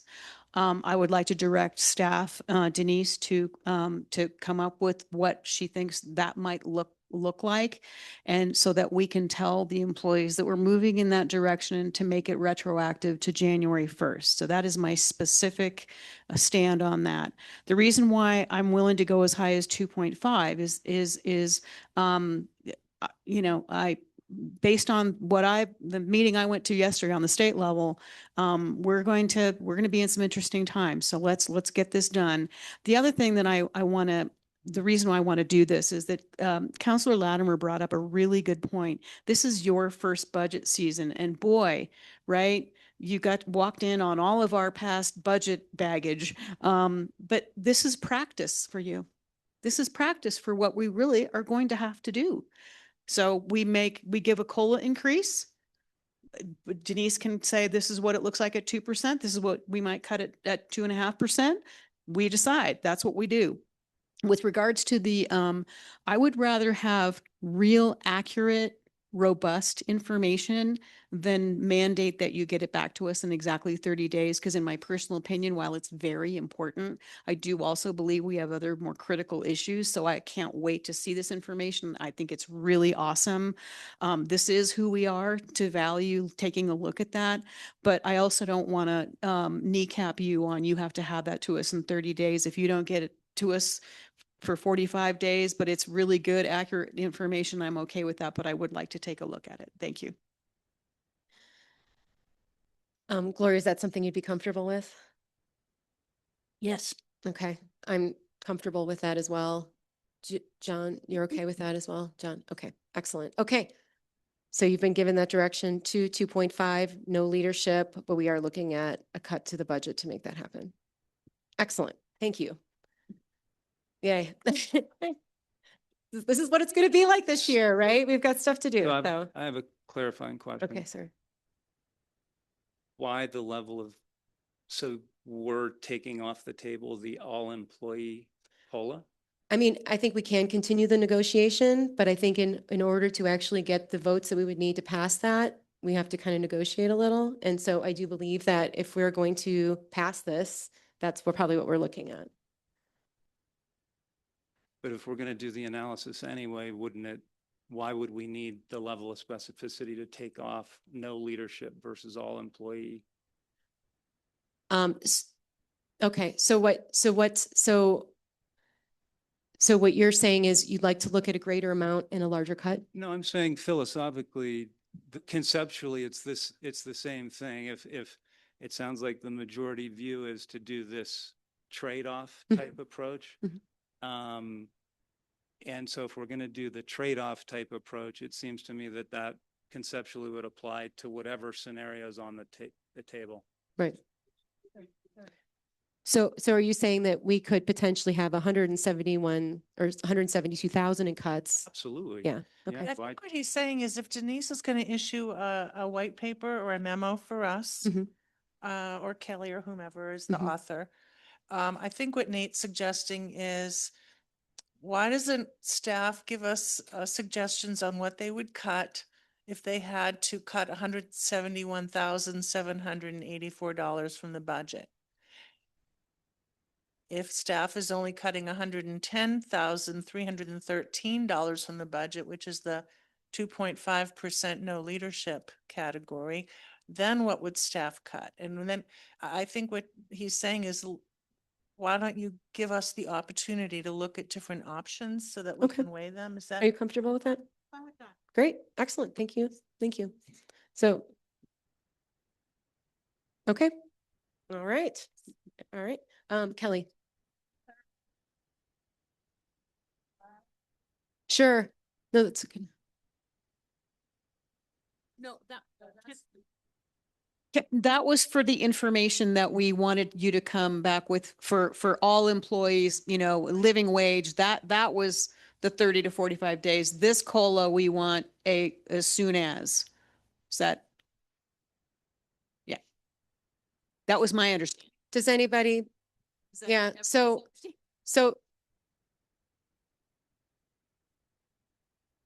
I think they're separate.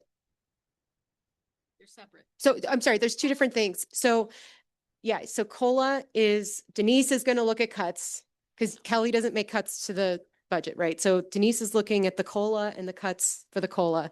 Kelly is looking at the healthcare living wage. So separate. And we're saying, do we need that in 30 days or is 45 days okay? I mean, I think it's just, we just want quality. We want a quality product. Yeah, I mean, if you don't mind postponing the COLA discussion 45 days or 50 days, then.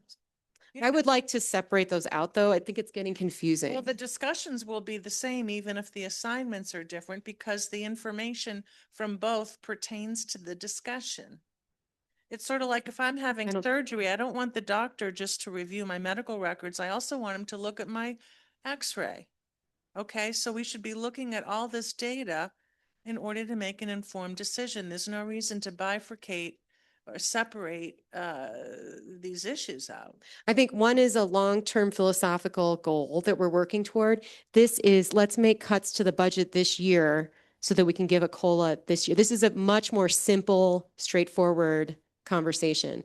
Cut this, you get this. Yeah, but if we go ahead and we decide we're going to go ahead with a 3% COLA, then when it's time to look at living wage, say, oh, bummer. We can't afford to give people a living wage because we just did the 3%. I mean, maybe I think it's all then we incorporate that in there. I don't think that's a problem, honestly. I mean, we have the numbers. The numbers are the numbers. Yeah.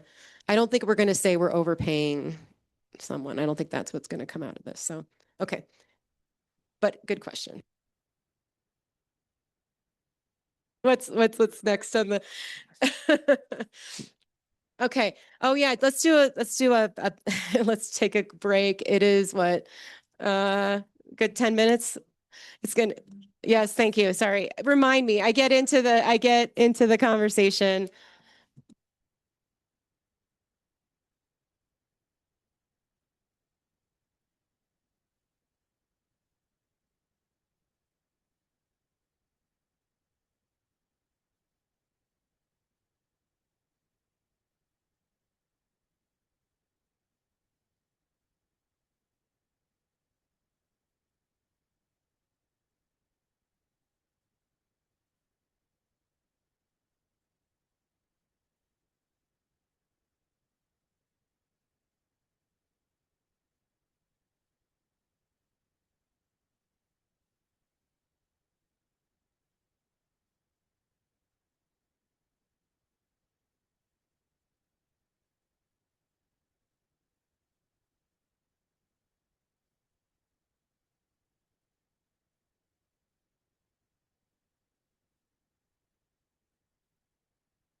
All right. Do you want to kind of? This is just kind of where we're looking at, based on direction, is that the survey and postcard goes out. So that postcard message, if that's coming from you, Natalie, if that's coming from staff, if that's coming from council saying, hey, we want your feedback. Here's the survey. Here's the QR code.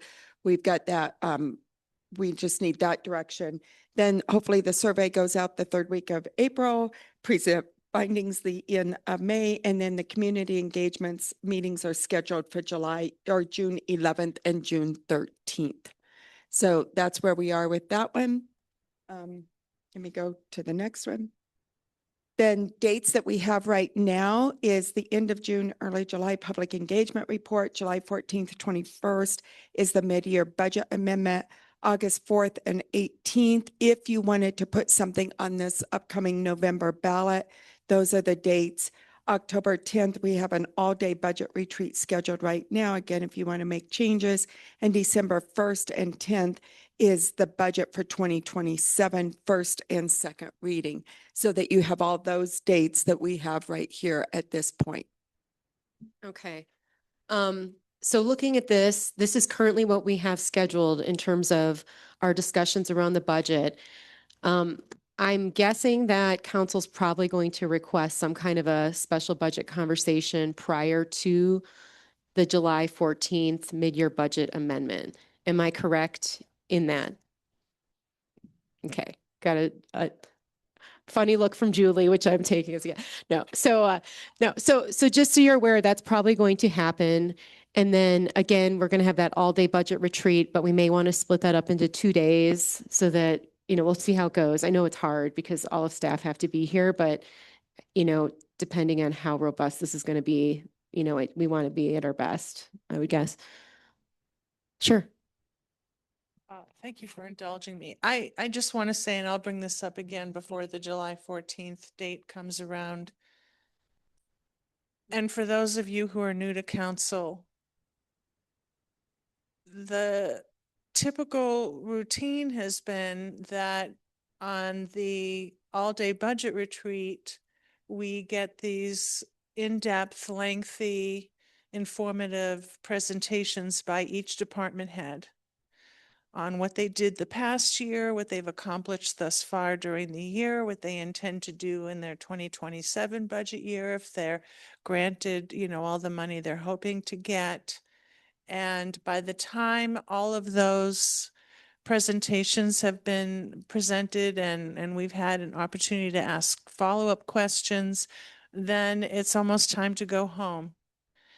And then we're told, okay, now here's your time. It's like 3 o'clock, 3:30, 4:30 last time. Yeah. What changes do you want to make? You better decide before 5 o'clock because that's when the meeting is over. And that doesn't bode well. It doesn't give us an opportunity to really have the time or the mental energy at that point. And so what I've asked for in the past is, while I recognize the importance of knowing what these departments are doing, what they plan to do as part of our budget decisions, some of the plans may sound more compelling than others, I think that should be presented to us prior to the actual budget retreat so that we can spend the budget retreat time discussing how to manage the budget and not being recipients of these lectures. So I'd like to reiterate that request. In the past, I've been told, oh, staff is too busy. They can't get it done beforehand. Or they don't, whatever the excuse is. But it doesn't work well for us to actually discuss budget cuts toward the end of a very long day and then being told we only have 90 minutes or what have you. That's why I would like this to be broken out into 2 parts. I think that's a great idea. I just, it's not a lecture. It's a fantastic report. So it's like you're being tortured. It's actually really, really great. It's just, we need more time. Yeah. Right. And for me, if those 2 could be closely scheduled, is Okay. more and more helpful. Great. So quickly, I think the first thing would be is if you're wanting a date in June, we need to get a date set. It'd probably be just before July 14th, because we want to do it after the public engagement report Okay. and before the mid-year budget amendment. So it would have to be the week of July 6th Which is the 4th of week July. that it would have Okay, to that week. be. Okay. And we would need it probably, July. So we could do it the 11th, we could do it on the 9th, like on a Thursday again. We could do it on Yep. the 11th, July, the second week in July. I'm looking at the 9th or the 11th. That's the 11th is a Saturday and the 9th is a Thursday. Either is fine with me at this point.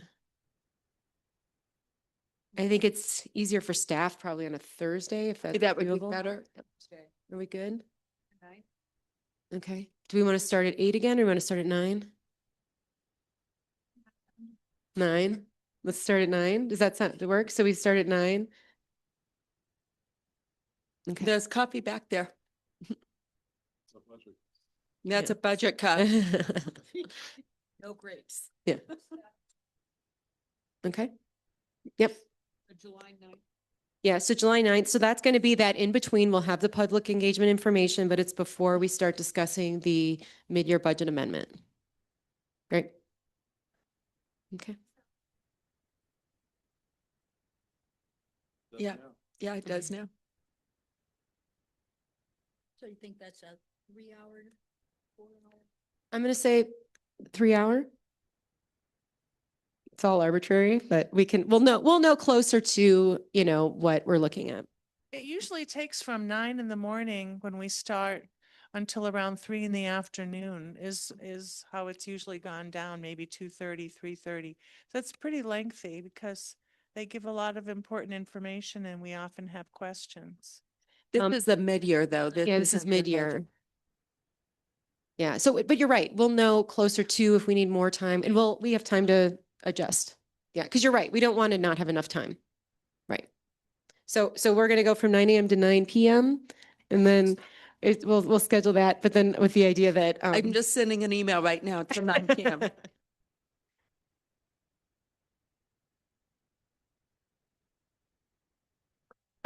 Again. Oh, gotcha. We'll just come to your house. Yeah. 2.5 weeks out. Yeah, I mean, we'll make accommodations, right? I mean, we'll figure it out. Yeah. Because obviously you're participating. Yeah.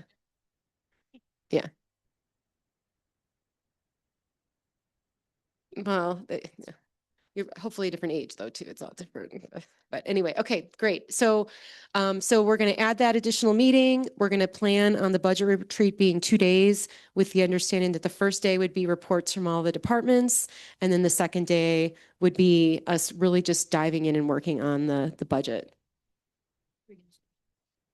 Do we want to, so we're looking at, might as well, right? So budget retreat, October 10th. Again, do we want to look at a Thursday? If Thursdays are working for people, do we want to look at the department's reports on the 8th and then the additional budget meeting on the 10th? That'd be great. Okay. 9 to 9. That Thank one you. will just be the report. So that one we'll have aside from Q&A, Yeah, I just want to thank you very much for your willingness to do that, to split it up. yeah, for the record, I want it too. So we're all on the same page. Yeah. Great. Okay. Great. Okay. And obviously we'll add more as needed, but this is what we're looking at for right now. Okay. Excellent. All right. And then is this the last slide? Oh, sorry. Okay. October 8th, 9 a.m. And again, if we're not ready, we can always make adjustments, but I think it's good to try. And I don't know that we need, the budget book is always, we need that as early as possible. But again, the budget presentations, we don't necessarily, do we need those PowerPoints in advance necessarily? Do you know what I mean? I mean, you know what I'm talking about? Yeah. Yeah, so that even if we get it out 48 hours in advance, that's fine. We don't need the budget, right? That's what I'm saying. The budget book is the part we need in advance. The actual reports. Had over 6 months advance notice. So I think it's reasonable for us to have an opportunity, especially if something is really data heavy, to look at it before the actual day. Mhm. I don't see why that can't be done. I mean, we've got 6 months. Okay, but I'm just saying that the budget book is the important piece. The reports, if we get those out a couple days in advance, that's fine. Yeah, okay, great, okay. Just managing expectations.